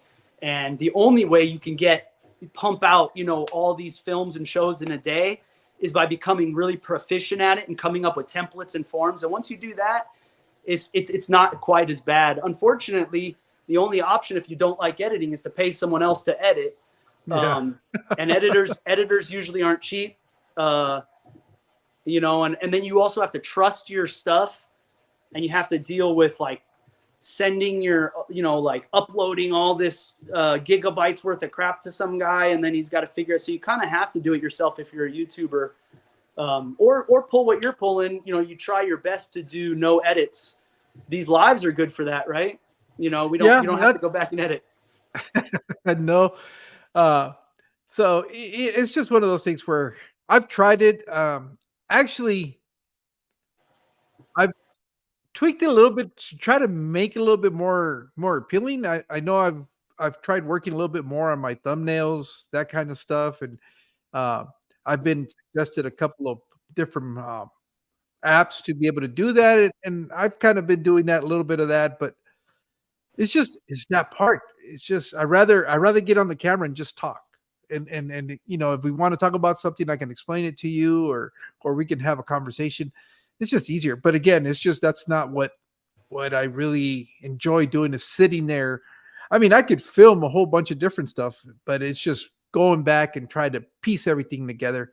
And I sometimes get, oh shit, John, why'd you do that? Thank you, John. Surf City Cichlids. Yep. Thank you, brother. You should, you shouldn't be nervous. No, I am. Even right now, I'm still nervous. Only because you're saying it, but you don't come off across as being nervous. Usually, well, maybe because when I'm nervous, I talk real fast. Yeah. But no, you seem calm and collected and very clear on what you're saying, and so I would think you've been doing this for a while, just because you just seem very, very comfortable. Even though you say numero dos, and the first time was on your channel. Yeah, I got to meet Gabe from GNC on there. I got to meet Alex from Fathom on there. I was on with Aquafunk for a few minutes, I think, and then he had to split.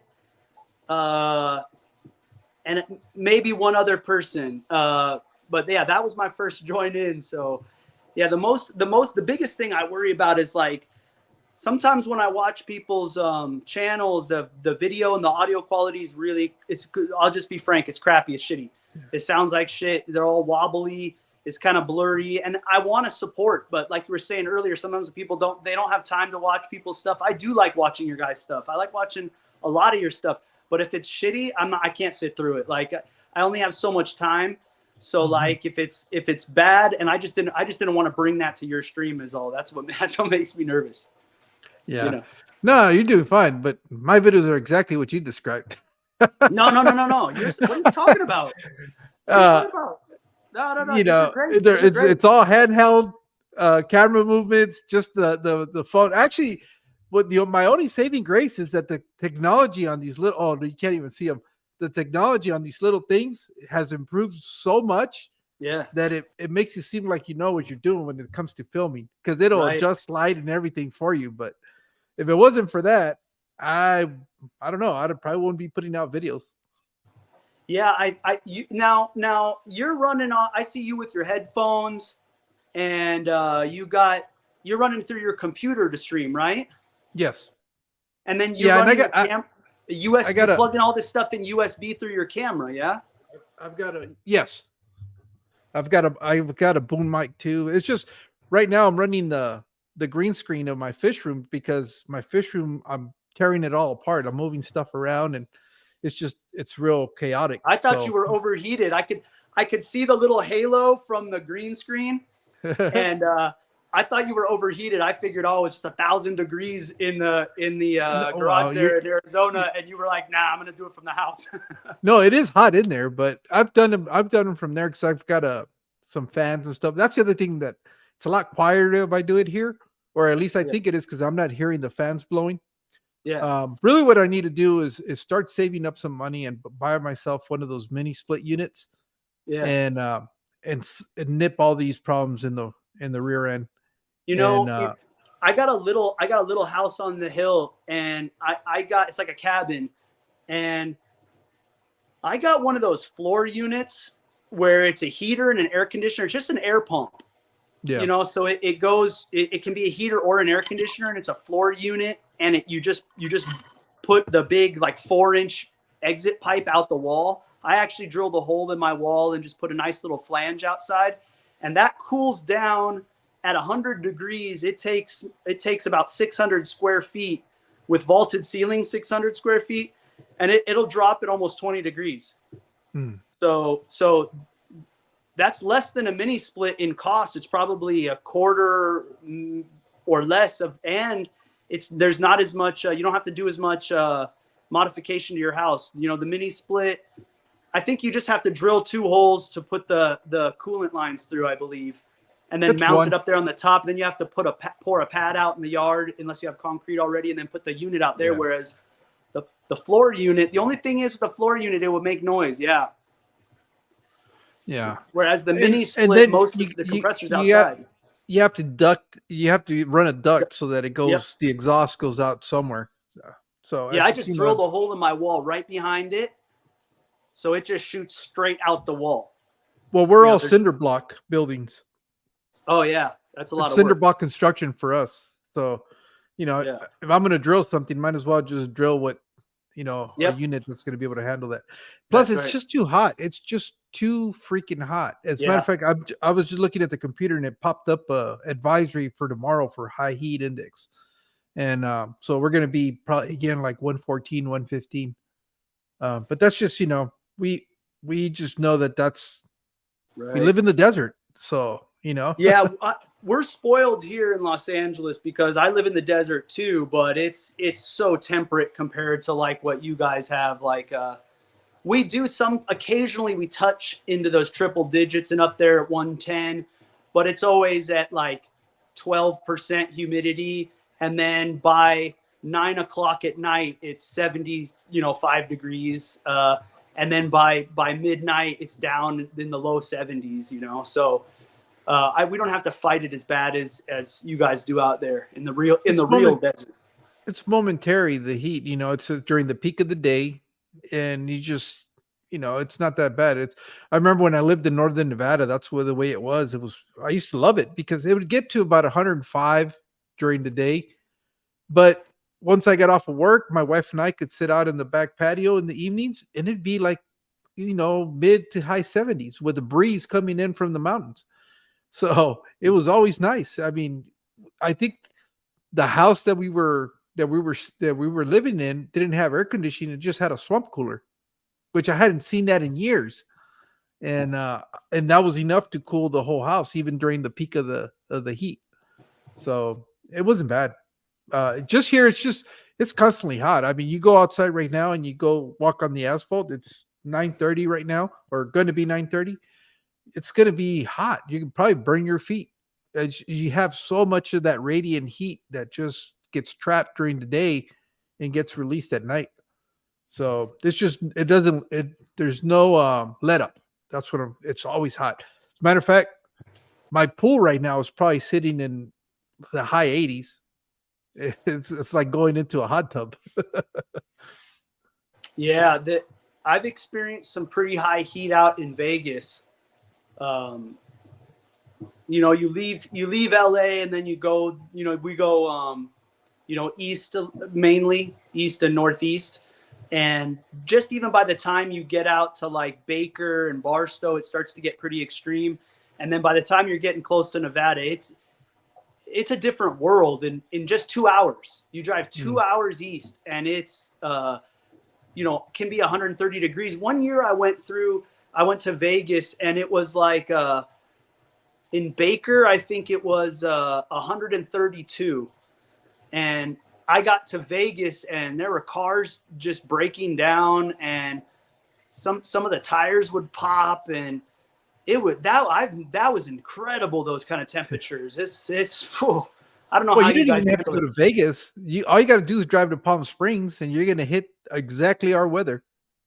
Yeah, Palm Springs is exactly what it's the whole region. It's we're right in it with it. But yeah, Arizona can be great. I went to northern Arizona is beautiful. You wouldn't know you're not in the desert. It's forest. You got pine trees. you get up there by, like, what is that, Flagstaff and such? Yeah, Flagstaff, Payson, Yeah. Sedona. Yeah. Just all this. Once you start getting to about 4,000 feet elevation, it changes drastically. Right. I know you had mentioned, and that's what I was trying to think. Oh man, did I misremember? But one of the things that I remember about you is that you DJ, right? Yeah, I don't DJ. I guess you could call it that, because I'm kind of new, but no, I compose. I'm a music composer. I'm a recording artist. Okay. So I write my own songs. I record my own music. I play my own music, and then I got into beats, like just literally making beats. And so I got in, because I'm here in Los Angeles. There's a good music scene, and I got in with some really great guys out of 7-2 crew, and these guys welcomed me in like right away, and they play in the streets of Los Angeles and at some local places around here, and their own events. And so I'm just starting to get kind of proficient at guitar, like with my own music. I can play my own songs a little bit, like all the way through. Now, as a recording artist, I play good and I record it. And if it takes me 2 takes, and then it's kind of like what we're talking about editing, right? And then I edit it all together. But I got really into beats, and I started rapping over my beats. And I have different kinds of music, and I ended up going out on the street and getting invited to play my own music with other producers that were called producers. So, like, it's not quite DJing. DJing is usually playing someone else's music and then maybe mixing it a little bit. And a beat session is kind of what you could call it. It's basically where I write up a bunch of beats, and then I go out to an event with a crew, and then I play them on the streets, and rappers will come up and try to rap on my beats, or I'll adjust a beat for them, or it just connects me with other musicians. So someone will come and hear me playing beats, and they'll go, "Oh, dude, that's dope. What else do you do?" And I'll be like, "Oh, check out my rock music, check out my this music," and that's it. So I'm mainly a recording artist, and I put a lot of my if you hear sound effects or any music on any of my videos, my shorts, my whatever, these are like my B-roll music, like stuff that didn't make the cut for my bands or won't go on an album. I actually collaborate. I got a rapper called Chef out of he's right outside of Phoenix in Arizona, and he uses my beats on his albums. And so that's what it's for. I go out there and we have fun. We just play to the streets. And there are DJs, like, I would say about half of us are DJs, old school, vinyl on the turntables, just cutting up oldies and stuff from the 70s and the 80s and these really rich things. And they create a really cool environment. And then the producers come in and we'll play our little sets, sometimes 10 minutes, sometimes 30 minutes. If rappers get up and the beats are going good and the crowd is like loving it, I'll play another beat and I'll play another beat, and I'll just put music out for guys to come and enjoy. That's basically what it is. It's not quite DJing. Okay. Yeah, because I remember, I think the day you came up, you had some turntables that you were playing music, or you were working on some beats or something like that. I thought that is so cool. Yeah, I and do that's it one all. of the things.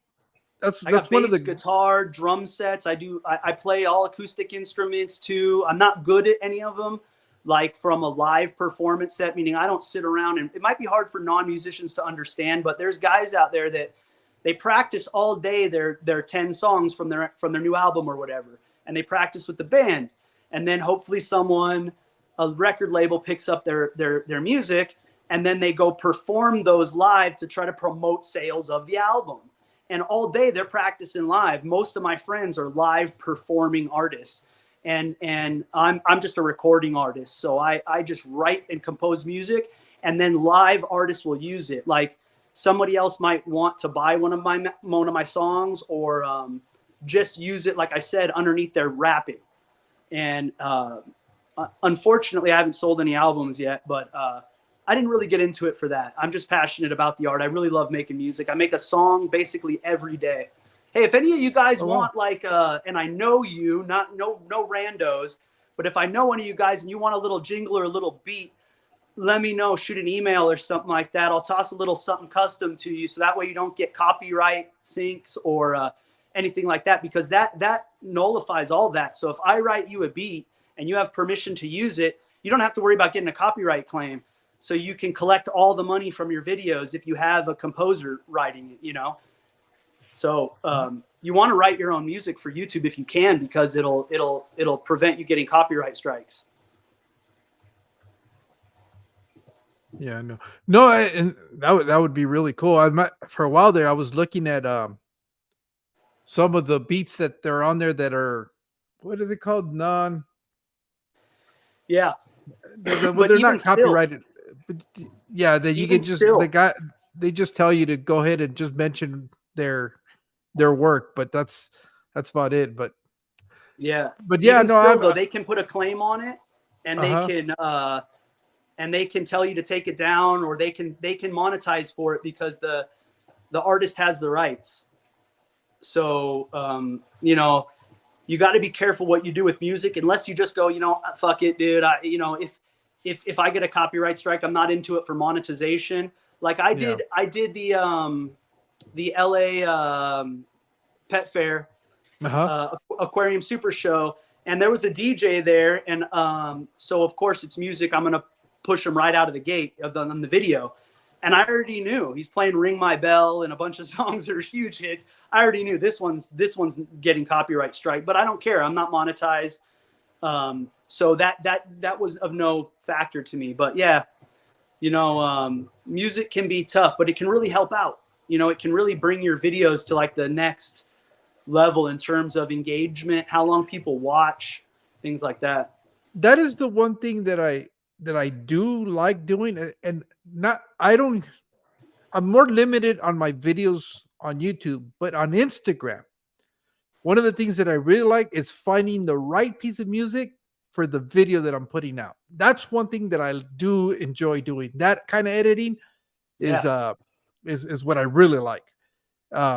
It's a recipe. And yeah, and it's just sometimes you'll hear something that, as a matter of fact, there's just sometimes where you hear a song and you just make a video for that song, or you shoot something because you want to use that song. And I've been able to do that. So it's just, I really like that. I've always found that fascinating. I wrote a song for this live stream. Like I just right after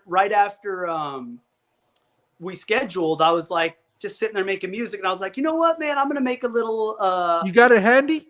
Latin sound. I don't, because I did it at my house, and then I was gonna, you know, from where I streamed last time. I don't know if you remember, I had all the purple lights. Yeah.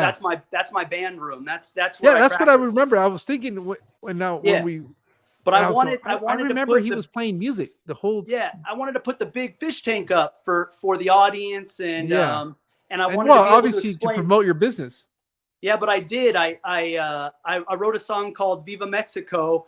It's real short, but I played guitar on it and everything, and I wrote some lyrics like "Andale, andale, andale, let's go, Viva Mexico," and it was going to be like a cute intro for you. But then when I decided to go from here, I was like, oh, you know, I'll tell them about it, but we'll do it another time. You know, maybe another time I'll pop up, and maybe on one of those group ones, it would be fun. I could blow in and play some music, some silly music for you guys. Cool. As a matter of fact, I was playing with AI the other day. Because I really thought Aqua Funk had had played with AI and had created that Joe Biden and Donald Trump singing Aquafunk, and I liked it. I thought it was kind of funny and cool because it's kind of darky. Yeah. But he said that he actually found that online, and yeah, it's on there. It's not something that he made. But I went and was trying to play around. Excuse me, trying to play around with AI, and I told it I gave it. You know how you give it the specifics, and it came up with some lyrics, but it didn't come up with music. So maybe I'll shoot you the lyrics, and you can come up with some music. Yeah, I think they use a different program for the music. I don't need AI for music because I compose all my own. Yeah, no, that's what I'm saying. I've got thousands of songs, Jorge, thousands, dude. I write every night. So, but yeah, that does do lyric. Were you using Chat GTP? I think it was something like that. I don't remember. I was at work. It was working graveyards. Yeah. And I said, I know I'm gonna try this out. So I gave it some specific. I said something about it had to say Mexicali fish keeper, aquariums, fish room, and just putting. I had never done it, but it gives you an example of stuff like that, and it came up with a pretty decent, catchy lyrics. Sure. And I was thinking, well, shit, now I got to find music for this, and I can make this, part of my intro. Yeah. And or something that I could play when somebody super chats or something, something to have extra just you throw some lyrics or anything you want my way and any kind of sound you want, and I'll do a couple little demos for you and I'll shoot them back to you and you can sample them out and see if you like anything. I'd be proud to offer you some cool songs and some jingles to help support our community. And it's really cool when you create it too. There's something about putting a video up and you made the music. It's like you did it all from beginning to end. You made the whole experience, providing the whole experience. It's very authentic. So yeah, I'm all for any of you guys writing your own music if you can, versus using someone else's. I know some people don't, just like the editing, some people don't want to do it, some people don't care. But if you can, or you're interested in it, get into music. It's really cool. And you get to avoid copyright claims and strikes when you're editing. And then that when you were saying how you want to find the perfect little piece of music for this scene or this little thing, it would really help amp it up. When you have a library of music that you've made, you've always got that right there. So like if I need a beat for something, I've got thousands and thousands of them. I can just go in there and start playing one after another real quick and going, oh, that works, that doesn't, so on and so on. So it's fun having it's like stock footage, but it's stock music that you made. I really enjoy making the music. I make it every day, and then I play live those beat sessions and a little bit of guitar on the street. Maybe once every couple months, maybe once every 6 or 8 weeks, I do a show. So I'm not out there performing too much, but I am writing a lot. Yeah, there was actually a beat that I found that I really, really liked, but I've never really used it because I know I'm going to get copyrighted for it. I'll probably send you a sample of it so you can get an idea of what the beat's like. Yep. But I've always wanted to use that as my intro to all my videos, and just to have one. I really believe in branding, and I know people have told me, why did you change your logo? I go, are you nuts? I go, as a matter of fact, I got into an argument with a guy, the guy that does similar logos to what Fathom Aquatics is. He's on Instagram. And he goes, I can make it much better. I said, yeah, but all your logos look exactly alike. He sent me a whole, like a sheet of all these logos that he's done. I said, okay, let's do this. You see my logo? I said, cut it and paste it into that sheet and tell me which one stands out. Yeah. And he couldn't say anything. He goes, but I can make it better. I go, how are you going to make it better? Right. All the other ones are very similar in format and colors and all that. Which one stands out? He goes, no, you're right. I said, your logo is great, dude. Don't change it. No, I wouldn't. And I remember listening to a conversation that was like I don't know if it was a documentary or a thing on YouTube where they were talking about branding, and it's like Nike. Everybody recognizes Nike, and it's a very simple monochromatic logos. Those are the ones that really capture people. So I was even Yeah. trying to figure out how to make it simpler when I was doing mine, but I said, you know what, this is good enough. It No, yours stands is out. yours is great. I go into streams and people automatically, they might not be able to read what it says, but they recognize the patterns and they go, oh yeah, that's that's Jorge. Hey, you know So what I wanted to bring up? Did you watch the fight, yes, the boxing match thing? yes. You did see it? Uh-huh. How'd it go? They Did you pay per they view were it? yeah, I wouldn't have paid the $50. Oh, I wouldn't. you just watched it after or something on a stream? No. We, I paid the money, but what I'm saying is, if come around again, I don't think I would pay for it. Oh yeah, well it was. I would have bought it. It was. I just was really busy, so I couldn't have caught it anyway. But it was. It was like $44, and as part of our community, like if you were doing it, I'd buy it too. It's not that big of a deal. I get it's expensive, but it was like however many fighters there were, that would have only been like 10 minutes, right?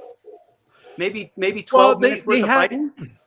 They had a whole undercard. There were a bunch of I guess the boxing club that was promoting the event actually has fighters, so they must have had like 12 different fighters fight before the main card, the undercard, and there was some that were okay. A couple of they obviously started out with the newest guys, and those are what you would expect, and then there was a couple of them that were pretty good, but these guys had already had some fights under their belts.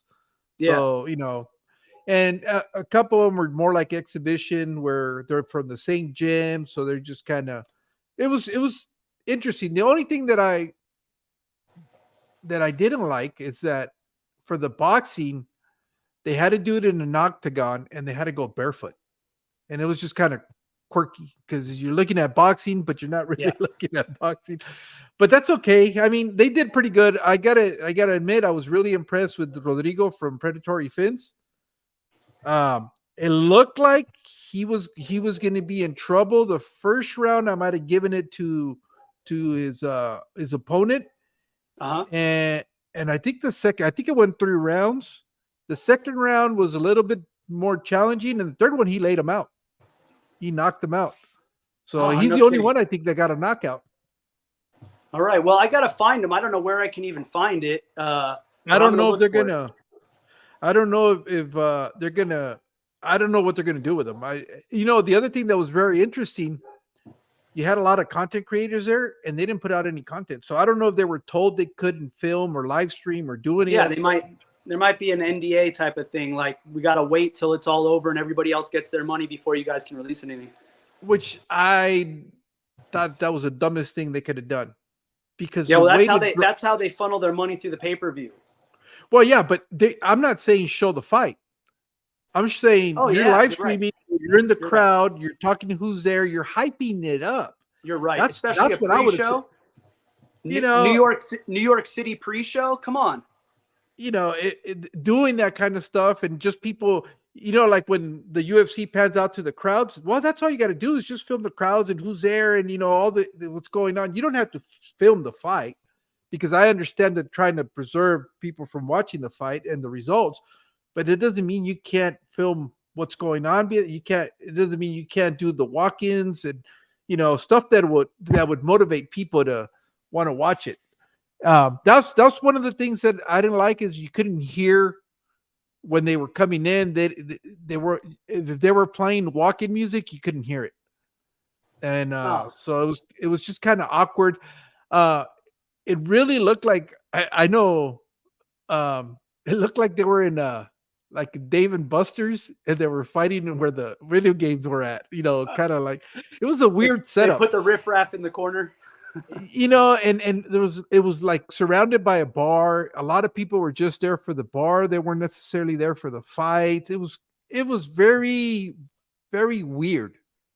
Very, very weird. I would assume. I thought it would be kind of weird. It was quite polarizing in our community. Like I remember when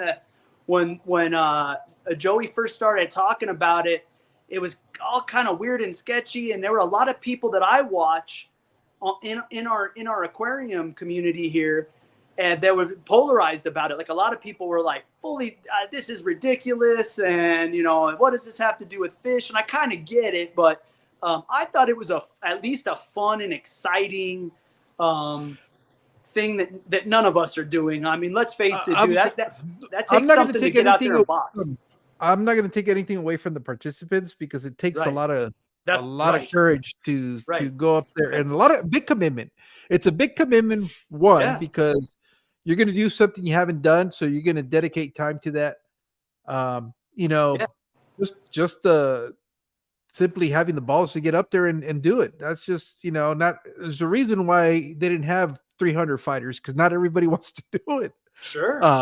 And everybody wants to say how, you know, what they could have done better, but they weren't in there. So Yeah, no, I don't criticize that. I don't criticize any of the effort from the guys. Right. Some of them prepare better than others. Some of them have more ability than others, even though they've never fought before, you know, at that level or organized. But it's just that's normal. That, you know, you're gonna have people that are more athletic, more, you know, I for what it was, I guess entertaining. Like I said, the best fight of the night was probably Rodrigo's fight, and then the last fight was a little bit controversial with Lucas Bretz and Joey. Yeah. And I wish I would have been able to see it better, but I was in the middle of the event that I told you that I had to cancel you for last night, and Yeah. I was getting ready for that, and so I couldn't really watch. I was kind of watching, but it's one of those where I need to go. I would love to go back to watch it now with everything, all the newness out, and really pay attention to what happened, because a lot of people seem to think that LRB won. I can't say that because, like I said, I didn't watch it. Like, I was getting dressed and shaving and cutting my hair and all that stuff, and just kind of glancing over, and so I didn't really get to see. I guess there was a standing 8 count at one point. So, but I didn't see what happened. It was just, but what made it hard also to judge is that I guess Lucas Betts was a little bit more wild in his punching, where it wasn't as better trained, you know, like what you would expect from a amateur's first very fight. And so the styles were very different. Lucas doesn't put filters on his tank. You think he's gonna get out there and do everything perfect for boxing? Well, I'm just kidding. I don't know, I like Lucas Bretz. I like LRB's channel a lot. I think he's very educational. I'm just teasing. You guys are awesome. I watch Joey too. He is what he is. But I like both those guys. I think they bring a lot to our community. Most certainly, they get a lot of views. They bring a lot of people in. You see, it's interesting cool with Joey, because if I've had the opportunity to talk to him like I'm talking to you, and he seems a very different person. He's a lot more relaxed. Yeah. When he's doing his videos, it's like it's a different persona. Even though he says it's the same person, it really isn't. And then there's the Joey's been partying for a while and he decides to go live. That's a whole different Joey. Yeah. So, but I've seen his work a few times in the live streams. It's pretty funny. Yeah. So, but you know, it's like everything. I can't judge him because I haven't had an opportunity to have an extended conversation like what I'm having with you with some other people. And at first, it's like everything else. You come across him, you know, you admire the work that he's doing and the catalog of work that he has. But then you start hearing some of the stuff that's happened, some other incidents. Right. Some of them I haven't been witness to. The only one that I got to see, that's a lot of people were on the other person's side. I didn't see it that way, but I wasn't biased by either one of them at that time. So I couldn't really, I really thought it got taken out of context. So, but it was just, I don't know. I guess he by nature is he's polarizing. He's a YouTube content creator. And he builds these big giant fish tanks and he puts together these really entertaining videos. And I think they're really more for a little bit of excitement and factor. And that's one of the methods he uses. And and he brings in a lot of new people, and he brings in people that maybe aren't, they're more interested in that. Oh, wow. I mean, the dude's, I like that piranha tank he's got. That's actually a beautiful tank, and I think it's really neat.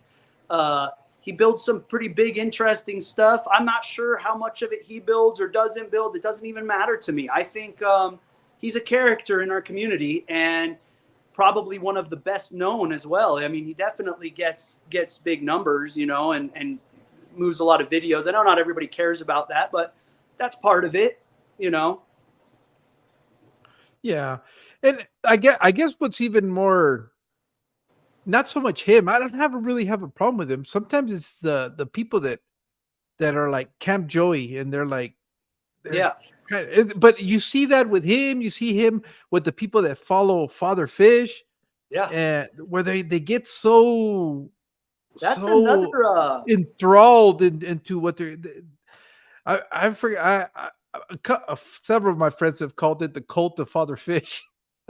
It's very Because it's very interesting, that group. It's funny. Before I met you guys, I was just starting to experience lives, and you don't get recommended these small channels, and there's no way to join this community until you kind of already, oh, I like Mexicali, or I like Fathom, I like this guy, I like that, and then you get in on this, you get in on the community. We learn to follow people like Jeff Kane from Empire Dirt Aquatics.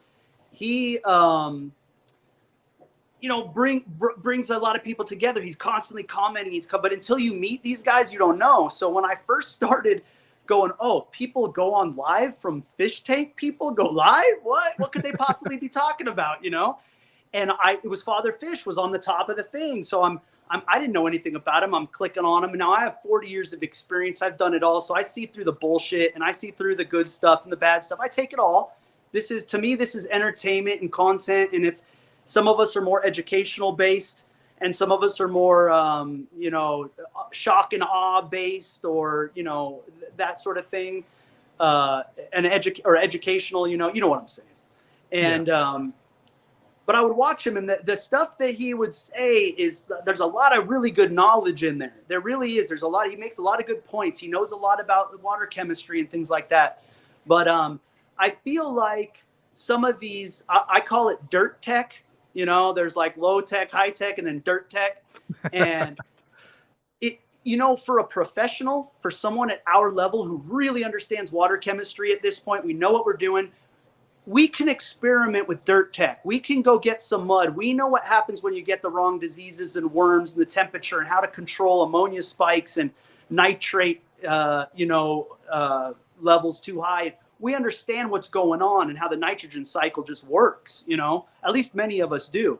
But I feel like when these guys are pushing this really low dirt tech kind of theory, they're inviting in a lot of broke people that don't know anything about the hobby, and they want to invest for as little as possible. And I feel like if you don't really fully comprehend or have the patience to understand and experience and experiment with the nitrogen cycle, you're kind of setting a lot of people up for a really bad first experience, going and just throwing some random dirt in a tank, and then going to the fish store, buying fish, and expecting it all to work. Like, it can, but I believe that should almost be reserved for a more experienced fish keeper. Yeah. I don't know if you agree with that. Yeah. And as a matter of fact, one of the things that I've done with my fish room is I've tried all the methods. I've done canisters. I've done all the filters. Yeah, because I did some. I've done underground, under gravel. I've done canisters, hang on the back, sponge filters, internal filters, no filters. Well, that's a misnomer, but biological filtration. Yeah, And they all work. They all right. work. That's right. They That's right. all work. If you do it, but they're only going to work if you understand the nitrogen cycle. If you Right. don't have your very basic knowledge of keeping water, none of it's going to work. I don't care. You Right. can put 3 FXs on a 10-gallon aquarium, and if your thing is not cycled, it's not going to work. I don't care what you do. you know, so, but if you don't have that basic foundation, yeah, it's exactly what you're saying. Because dirt, as good as it is, it does have a lot of inherited problems because you have excess nutrients. And if you don't know how to deal with Right. excess nutrients, Right. then you're gonna be dealing with a whole other group of problems. So yeah, I agree with you that you have to have a little bit more experience. I wouldn't recommend. My recommendation for anybody that's starting out is like what you said: hang on the back, because it's going to Yeah. be the easiest to maintain, the That's right. easiest to do. It's just put it in there, and it's easy to improve on it by just putting some sponge filter at it instead of having that cartridge. It's just and you can hide it somewhat a little bit easier. It's not Yeah. as intrusive as a sponge filter or Very an easy to internal take out and filter. clean and maintain. So yeah, I would recommend. I've always for beginners until you figure it out what's going on and what you want to do. Um, yeah, I'm with you. Hang on the back Yeah, all day. those deep beds and some of those ideas can create an anaerobic environment. And if you don't quite know what you're doing and you disturb that, or stuff your new plant down deep in there, and you bring up some of that anaerobic bacteria and some of that stuff, you can really mess up your tank quite quickly, And again, not to speak against it, I just wish that some of these channels that do promote that dirt tech, they would also say, hey man, you should have some experience and really kind of understand nitrogen cycle and had some tanks under your belt and maybe had some failures and some successes to compare to. But I Yeah, see the questions in the lives. They're like you were saying, they got the cults that come with them. When I first it's came in, it's not Father Fish. He's fine. I know yeah, he gets a little bit more like it's got to be his way. That's the only critique I have on him is yeah, that he wants to push people to. If you're not doing it like he's doing it, then it's wrong. But the thing is, there's so many right ways to do it. I mean, proof of that is your system that you're running and my system that I'm running. The fish are healthy, they're alive, they look good, crystal clear water. I mean, there's more than one way to get to that goal. So I don't believe that you have to do it this way, or you have to go filterless, or you got to do this, you got to yeah. do that. No, Experiment with it all. Do it all. Do all of them. I and think it's great.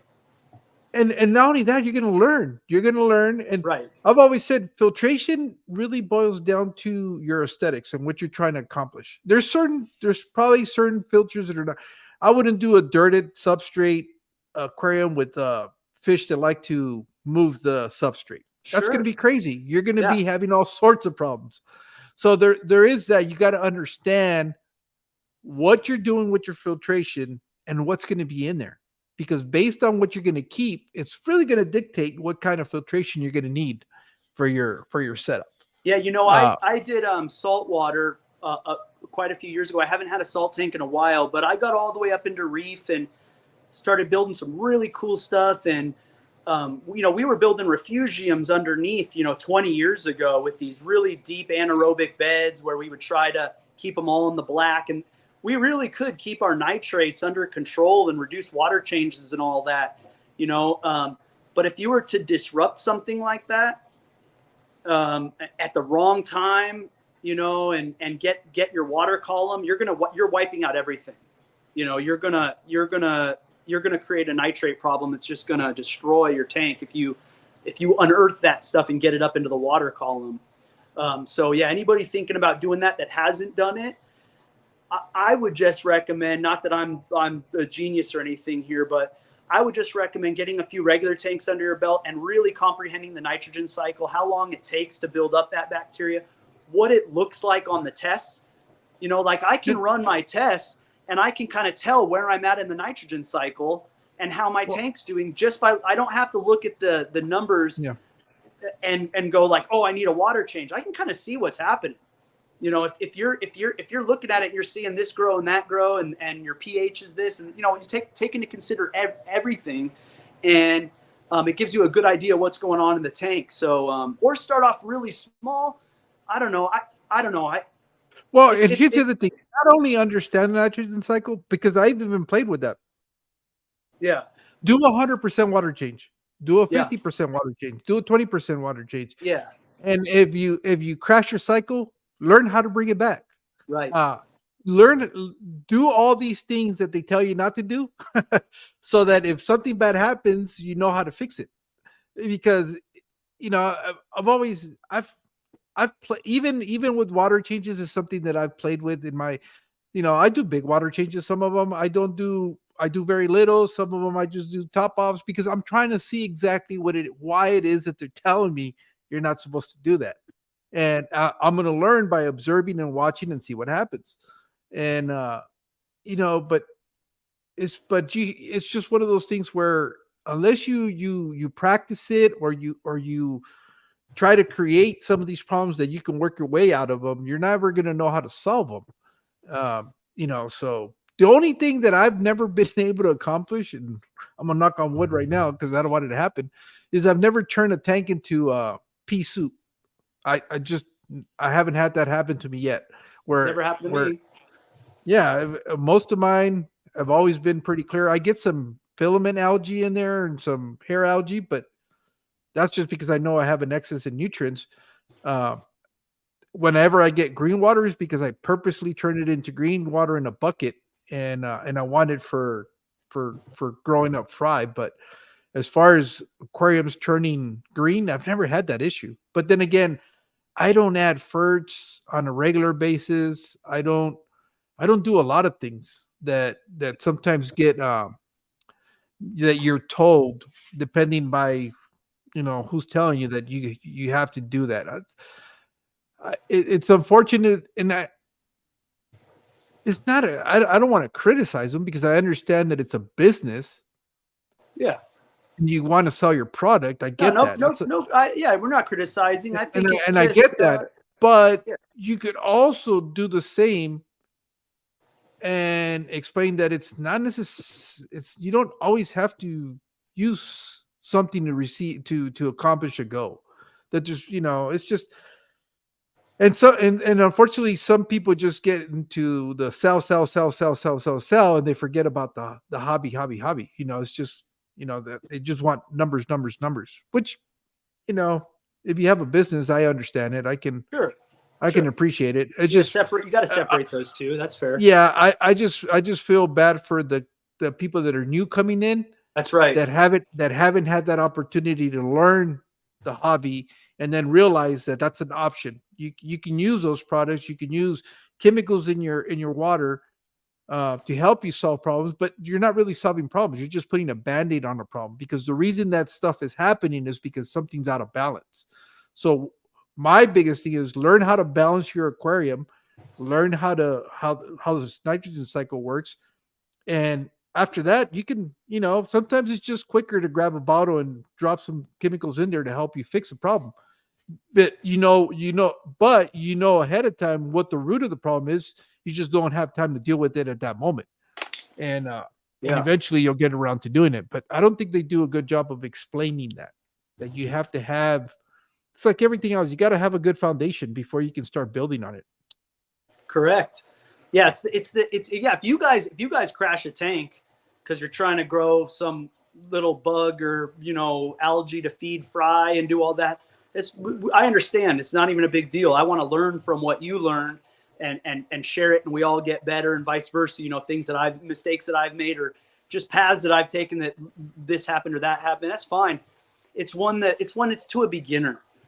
I take it personal. I get like, oh man, like some kid is gonna go out there and grab a shovel and throw it into his 10-gallon. He's going to be so excited, and then the thing's just going to turn a mess and dead fish float when he gets back from school, and he doesn't understand why, and all this science and what's the nitrogen cycle, and it's all confusing. And so yeah, I wish it was just encouraged more to experienced fish keepers and not to the beginners. Just teach the beginners.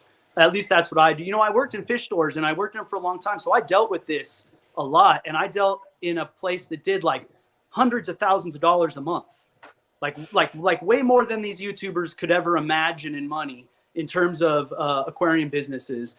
And I would have to deal with so many customers that were in this position. So I have a lot of experience actually talking to people that know nothing about aquariums that came in and they bought some mollies, they bought some platies, they bought a gourami, they bought a this, they're throwing them into a bowls, fish 10 gallons.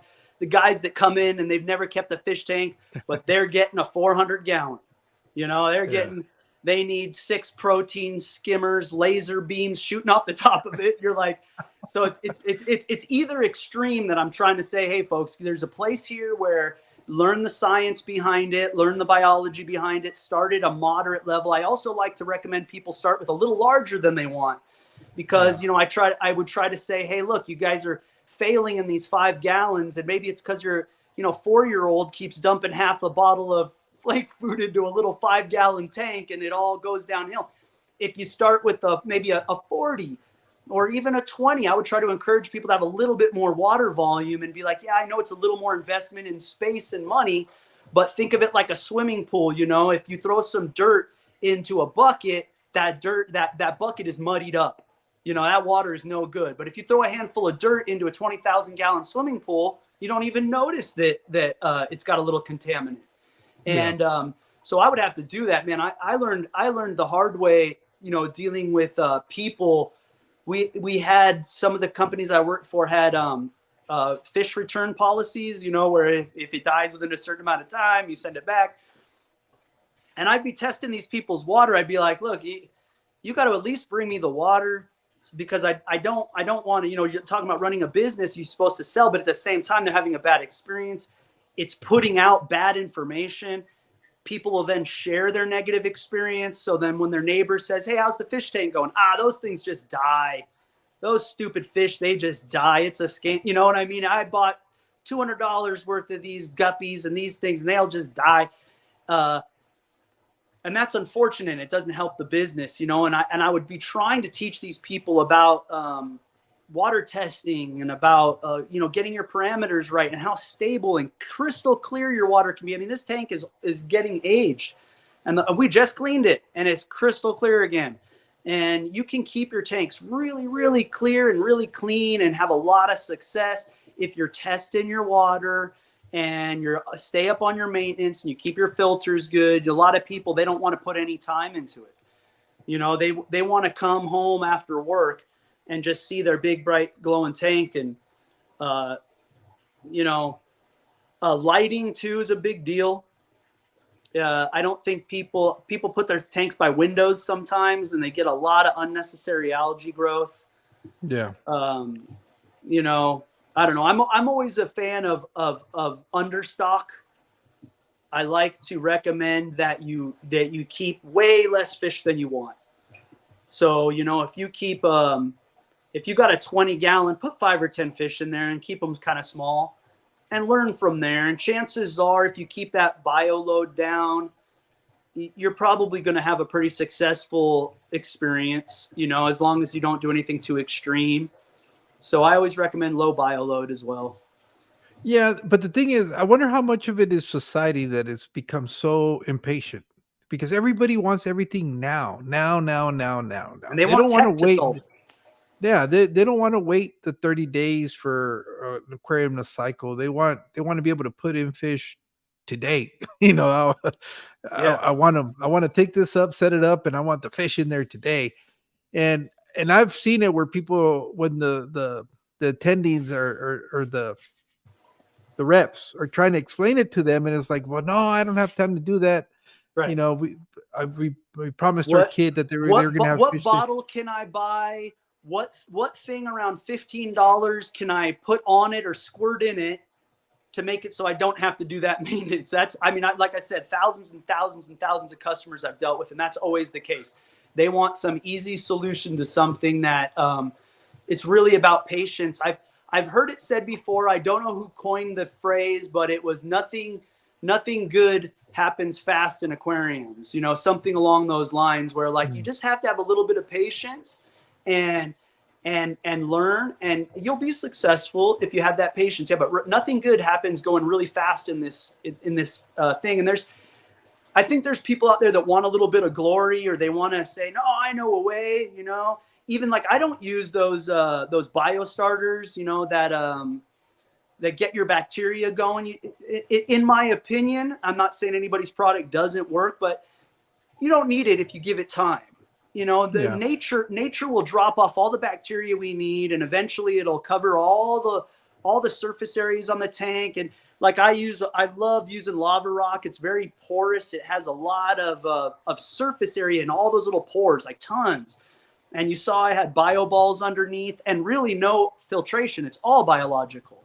Now, those things are mechanically filtering because they are grabbing mechanical big chunks, but moreover, just, have lots of nice surface area and give that bacteria time to grow. Test your water. You don't have to test all these crazy parameters. Like, Well, I'm like you. I've gotten to a point now where unless I see odd you, behavior in my aquariums, I'm not testing. yeah, if you're new, you can start with something like this. It Well, you doesn't know have what? to be, Even something like that, I wouldn't recommend for a beginner, yeah. because it's a little bit more tedious. You have to. Did I lose you, Zach? Well, anyways, he'll pop back up right now. I wouldn't recommend. I would almost recommend test strips for beginners, just because it's quicker. It's a lot easier to do a test. And I'd rather them, even though some people say they're not as accurate, which I could have sworn Corey had done a video where he would compare them, and they're very similar. There's not very much difference between the master kit, the liquid master kit, and the test strips. But I've never been able to find that video again every time I talk about it. Hey, I don't And know what happened there. I dropped out. My phone just dropped out. yeah, no worries. You're back. But I'm back now. Yeah, everybody. Yep, you're back. Can you see the comments and all that now, or Now it's fixed. Now I'm okay? totally normal, and I can see comments. So now I can see what you guys are saying. George is a great host, makes fish people shine. I can see everything now. So now we're back, doing good. Cool. Sorry about that, everyone. I don't know what happened. I was just talking and it cut out. Yeah, no. What I was saying is that even for beginners, I don't know if I would want to recommend the master test kit, just because it's a little bit more involved. Well, what I was I'm gonna say, Jorge, is even if you get the master test kit, or something like that, you don't have to do the whole gamut. Like, all you really, this is from years of working in the fish shop and testing thousands of people's waters and kind of learning, wait, when they come in dead, what parameters are usually out of whack when the water's really bad. And I find that you look for ammonia and nitrate. It doesn't matter if you use the API or if you use something else. If your ammonia is going up high, you got a problem. If your nitrates are high, you got a problem. And in my experience, if you focus on those two in the beginning, it's not overwhelming. It's only two parameters. Don't fuss too much about pH, because like this tank behind me's got tetras, autosynclus, bamboo shrimp. It runs 8.8 pH and 1500 on TDS. And if you go into any of these chats or anything like that, and you say something like that, their heads explode. You can't have shrimp in 8.8. You can't have 1500 TDS. No plant will grow. And I'm not saying that it's the best, but that's the water we have that comes out of a well in a mountain. So that's what I have to use to do water changes and top off. And if I want to go RO and I want to get real complicated, I can change those parameters. But follow your ammonia and your nitrate. Those two things will usually tell you when fish are suffering. If you're losing fish, one of those two is probably out of whack. Yeah, no, and I think as a beginner, it's very important that you do test it, because you don't know what to look for. You and I could probably walk in and look at an aquarium and know something's wrong with it just by the looking at it. Just and immediately what's going to be is, does something smell off? Are the fish behaving weird? And and people go, well, what do you mean weird? It's, you learn your own fish's behavior, what's normal, what you see every day, versus what something that you're not accustomed to seeing, and you go, wait a minute. And that's when you'll probably go, okay, I need to see what's going on in here, and you'll probably do a test to figure out what the situation is. A lot of the times you might even know. I've got it I've even got, and this might sound crazy, but when I used to have the goldfish, I could tell the water had become more acidic by me just putting my hand in the in the aquarium, and I could feel it on my skin. I go, Yeah. oh shit, I need to change the water on this one. It feels thick, right? Well, no, it would actually feel like a burning sensation, because Yeah, the I, ammonia I would be always up feel high. like when the pH gets low and the acid level starts to get up, it almost feels heavy or thick. That's how I describe it. But it will burn your skin. It's acidic. Yep. We're And I was neutral, like, but oh man. you're right. So You that, can tell just kind of by the way your fish are acting. I had this is out of freshwater, but I was much younger, and I was keeping a little small reef, about a 25, 30 gallons, something along those lines, a little small live rock reef when I was a kid. And I just had damsels and some corals. And I would come home, and for like a week, these damsels were just like frozen. And it was like the water was solid, they were just, I was like, what the heck is going on? And I'm testing and I'm trying to figure it out. And this is what you're saying about putting your hands in the water. And then I go to do a water change or move a piece of rock. I'm going, something must be dead in here. Something's going on, And I stick my hand in there, and it was just, my hand was buzzing. And I was like, what? And I put my hand back in, and I take it out, and I put my hand back in. I'm like, this feels like electricity. Like, I feel like I'm being electrocuted right now. And I look at everything. Everything's fine. I typically don't run heaters. I usually run my tanks at room temperature I've got a few reasons behind that, but I won't get into it too much more today. But I usually don't run heaters, so it's not like a short or anything like that. Well, what happened was I had I built a hood for it. And I had my lights up in there. And this is back in the day of the big, large fluorescents, not the little guys, the big full tube ones. And you'd run your old actinic bulbs, which if you're not into salt, you don't even know about that stuff. But I'd run actinic, and I'd have metal halides supplementing from the top shining down. And what had happened is salt had crept, like salt condensation had crept up the corners of the tank, climbed up the hood, inside the trapped hood, gotten up onto the aluminum reflectors, and was creating a direct short for the electricity from the big fluorescent bulbs go down. So all my fish were getting electrocuted. And it took me sticking my hands in the water to feel it and figure out that was even going on. Otherwise, I don't even know how you'd know that.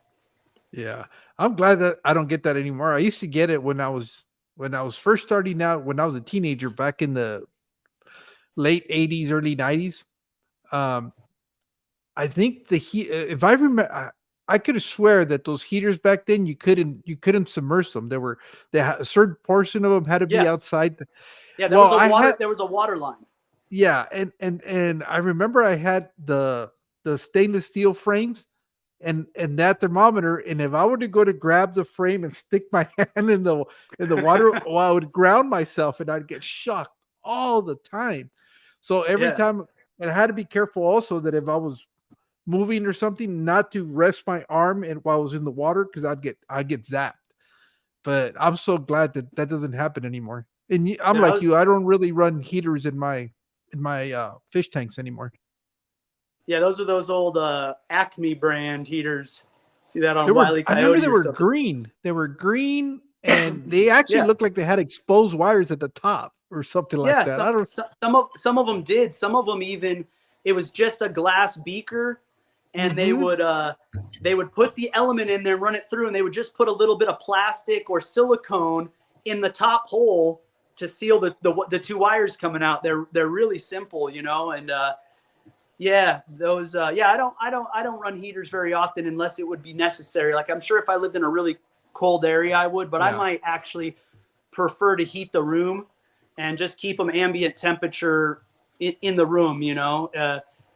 Most of the time the tanks stay, it doesn't really matter what the temperature is outside if it's not too bad. They usually stay in the 70s or low 80s even if it gets real hot.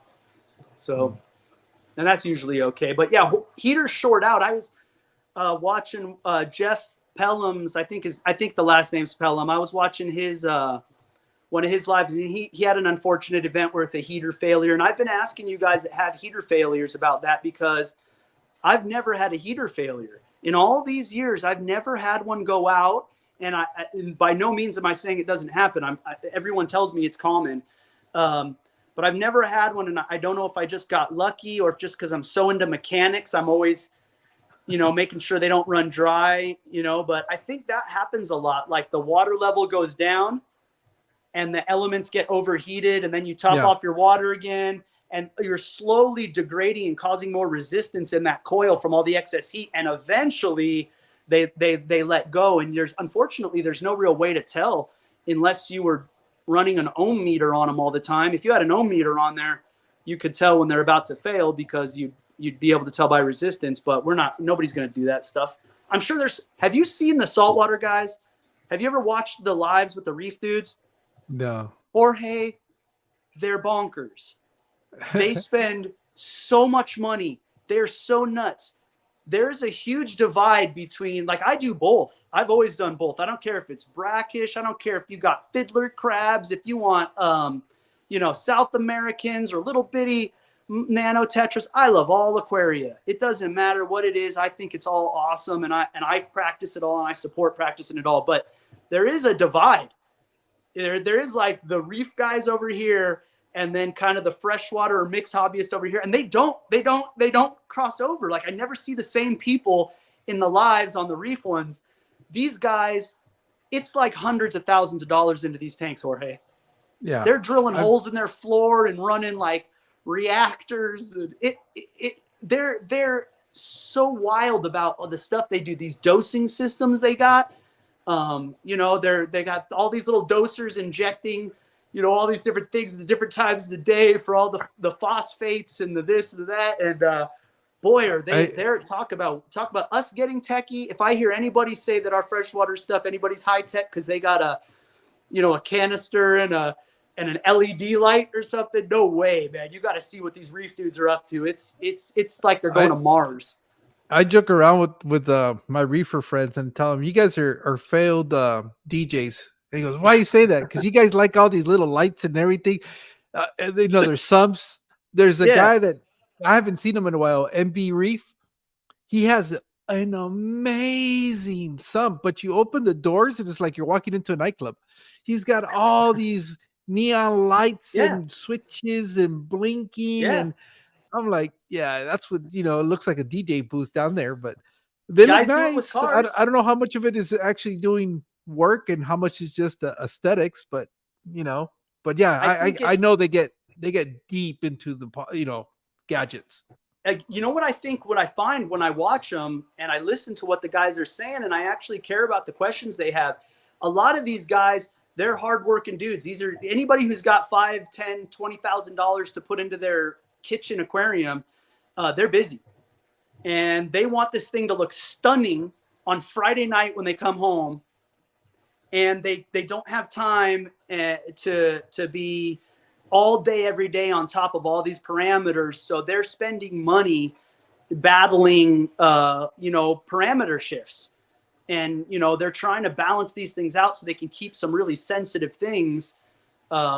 And it's difficult because in the ocean, a lot of our freshwater stuff, these animals are kind of used to pools and ponds. Some of them are from giant lakes, but a lot of them are they can handle a variety of water parameters pretty well.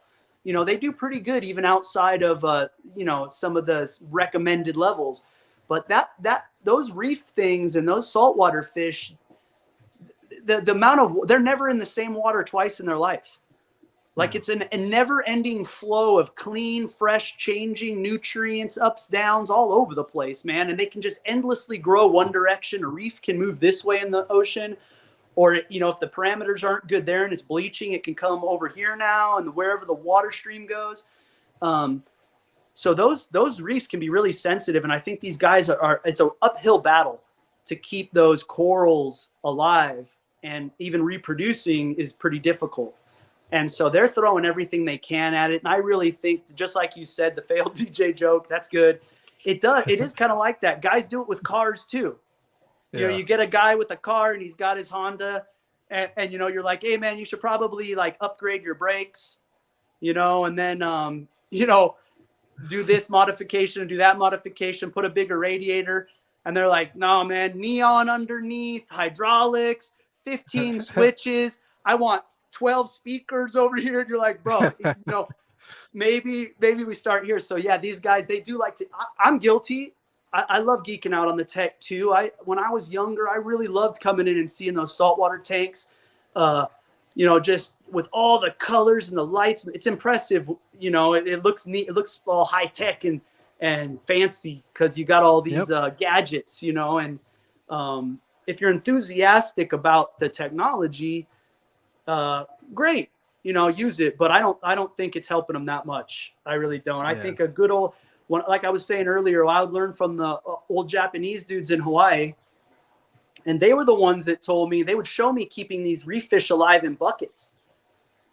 And the aquariums back in the 80s in Hawaii were not good. They were just like 40 gallons full of water from the beach. There was no crazy stuff on them. And they were trying to keep reefs in those environments. And I learned a lot from these guys, just talking about water changes and lighting cycles. Don't give them light all day. Don't put the thing by a window, where it gets direct sunlight beaming into it for 14 hours. Put it somewhere where it just gets a little bit of light at this time, and keep up on your water changes. Just put fresh water in there, whether whether things are going great or not. You're not going to hurt it as long as the water going in there is from a good source. We're lucky here because we have a well, and it's like probably around 300 feet deep in the mountains. So while it is full of a lot of stuff that minerals and things, a lot of which I haven't even identified in the water yet, the TDS is really high here. But I don't have to worry about chlorine. I don't have to worry about putting nutrients. It's got too much. There's so much good stuff in the well water that you can just grab the hose and go ahead and squirt it in. I don't have to treat with anti-chloramine or any of these things that are canceling out chlorines. Some of this city treated water is recycled. They use sewage reclamation. They treat with all kinds of different filters and chemicals. You can smell it, man. It smells funny. Sometimes it looks a little cloudy. So I feel for the people that are having to use city water, or their local water municipality is, I don't want to say poor quality, but maybe a difficult start for aquarists. It might not be the best place to just put fish in, where this well water, if I want a saltwater tank in this water, it's just instantly ready. Add salt. It's already a perfect tank. If I want African cichlids, I'll put 2 of them in here. And South American and African cichlids, but Africans especially, they're breeding in like 2 weeks. They love this high pH, high mineral content. The well water, their colors show up. They start breeding. These are all South American in here now. I think everything in here. So Colombians and the black neon tetras, autocinclus, I believe, are from Peru or somewhere down there. Mm-hmm.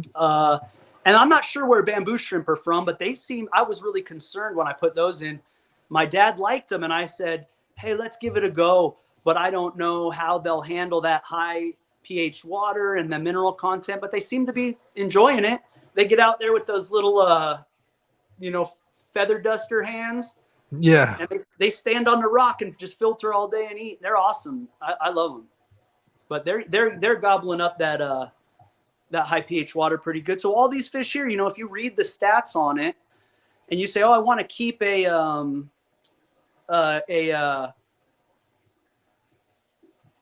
Colombian tetra or something like this, like these ones here, it'll say like, oh, you should have a 7, pH, but they seem to be thriving in the higher water as well. They're doing pretty good. They're happy. Yeah. They're Asian, the bamboo shrimp. Oh, they're Asian. Mm-hmm. Like China, Asia, or Japan, or do we know? I don't know. I was looking it up real quick because I thought that's what they were. Singapore. Singapore. They call them Singapore shrimp, Singapore wood shrimp, Singapore flower shrimp. Yeah, so, we got them from Mark's Tropical Fish. I did a short on Mark's store. If any of you guys want to see what it looks like, it's a beautiful store. One of the best, well-kept, really small local fish stores that it's just so clean and so nice, and it's just a really professional environment in there.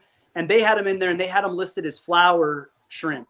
Yeah. But I always call them bamboo shrimp. I don't know why, but Yeah.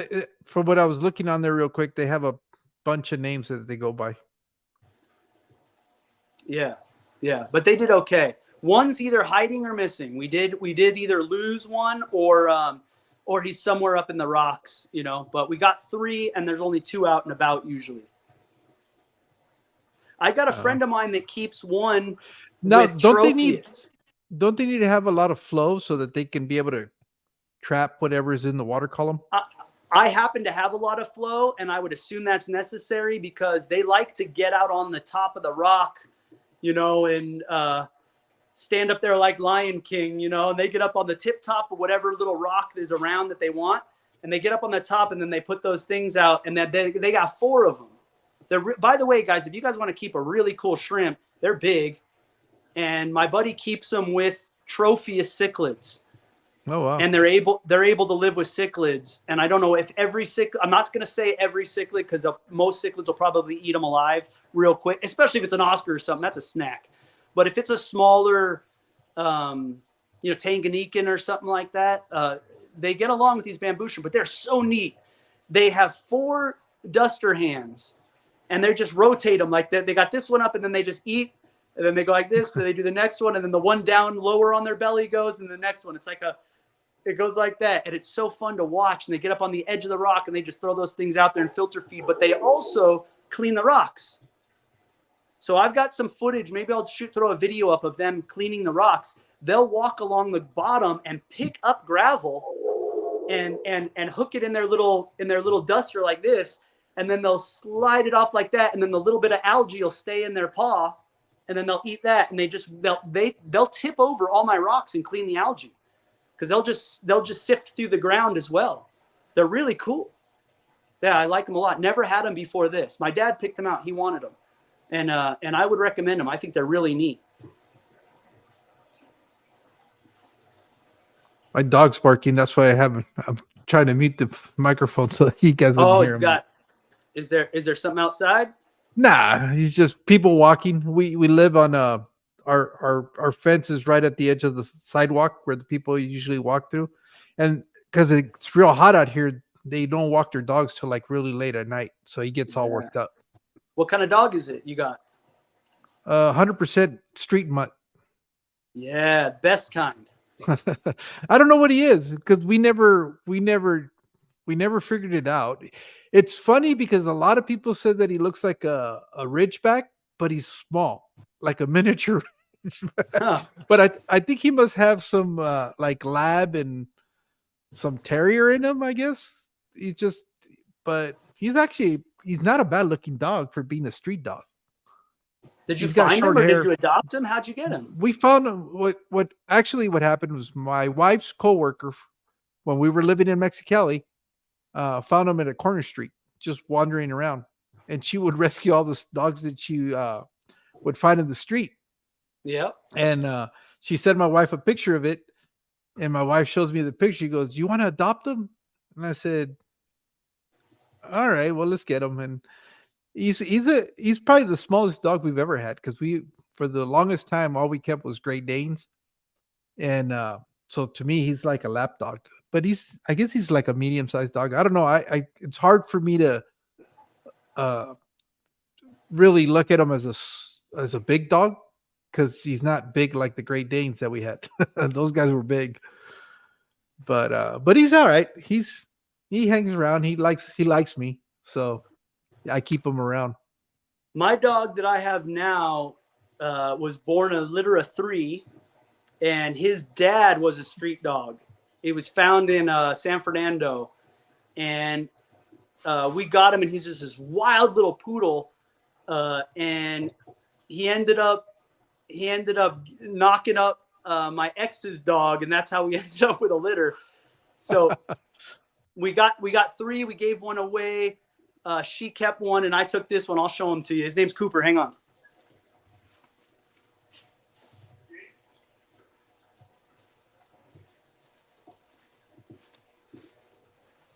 That's Cooper.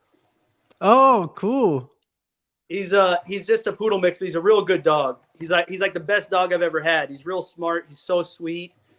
He doesn't need a leash or nothing. You can take him into the supermarket or everywhere. He just is like this all the time. So, but he's a good boy. That's He's Cooper cute. dog. Yeah. Yep. Would you care What's to your guess how long we've been on? I can see right here now, 2 hours and 30 minutes. Hey, that's a good run, Jorge. I appreciate you having me up, brother. Yeah. No, I appreciate you working with me because I know yesterday I had committed to my wife and I had totally forgotten. And she told me, she goes, what time do you want to leave? I go, leave where? She goes, what do you mean leave where? I told you it's Max's birthday. We're gonna go. Oh shoot! And I was like, well, let me reach out because I had already No committed to doing this. problema. I don't mind. I don't mind a bit. I'm grateful to be here, and the scheduling was no inconvenience for me. So I understand that these things can need to be wiggled around a little bit.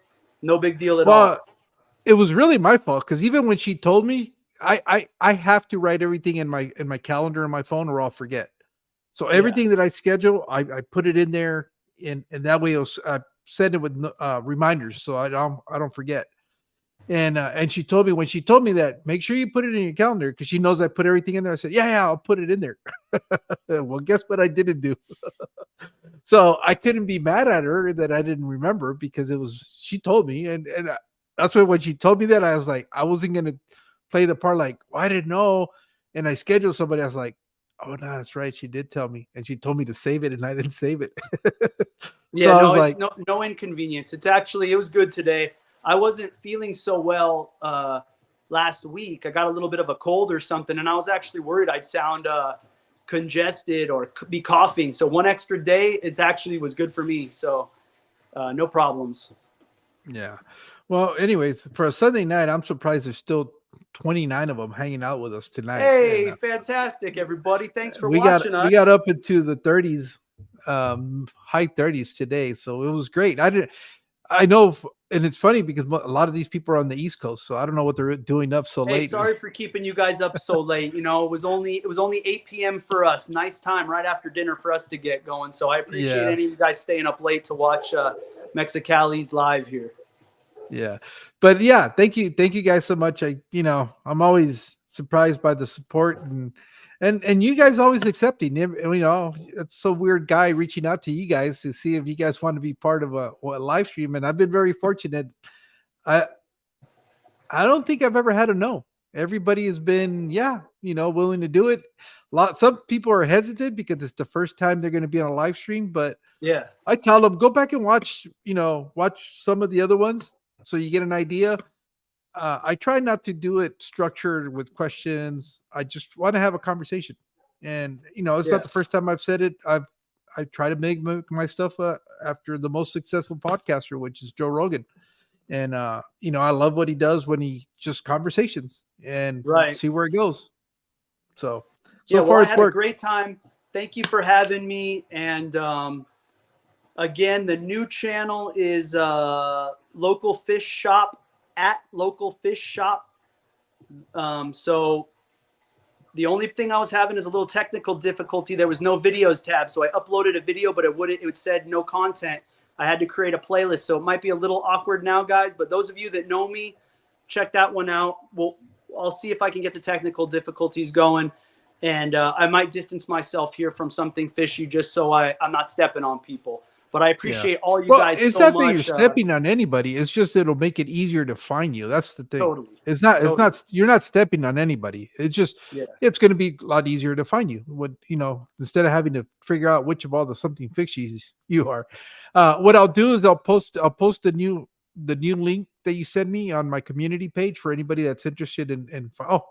Fathom already put it up there. So thank you, Thank Alex. you, Alex, man. You're the best. Thank you to all you guys, man. I do. I watch your shows and I really appreciate all the support you guys give me in the comments and just like this coming out to our live here. And you guys are all great. Thanks so much. Yeah, and for those of you that just got blue wrenches today, I tend to do that because the easiest way for you to go check out somebody's channel is if you click on their name and you have a blue wrench, it'll give you the option to go see their channel.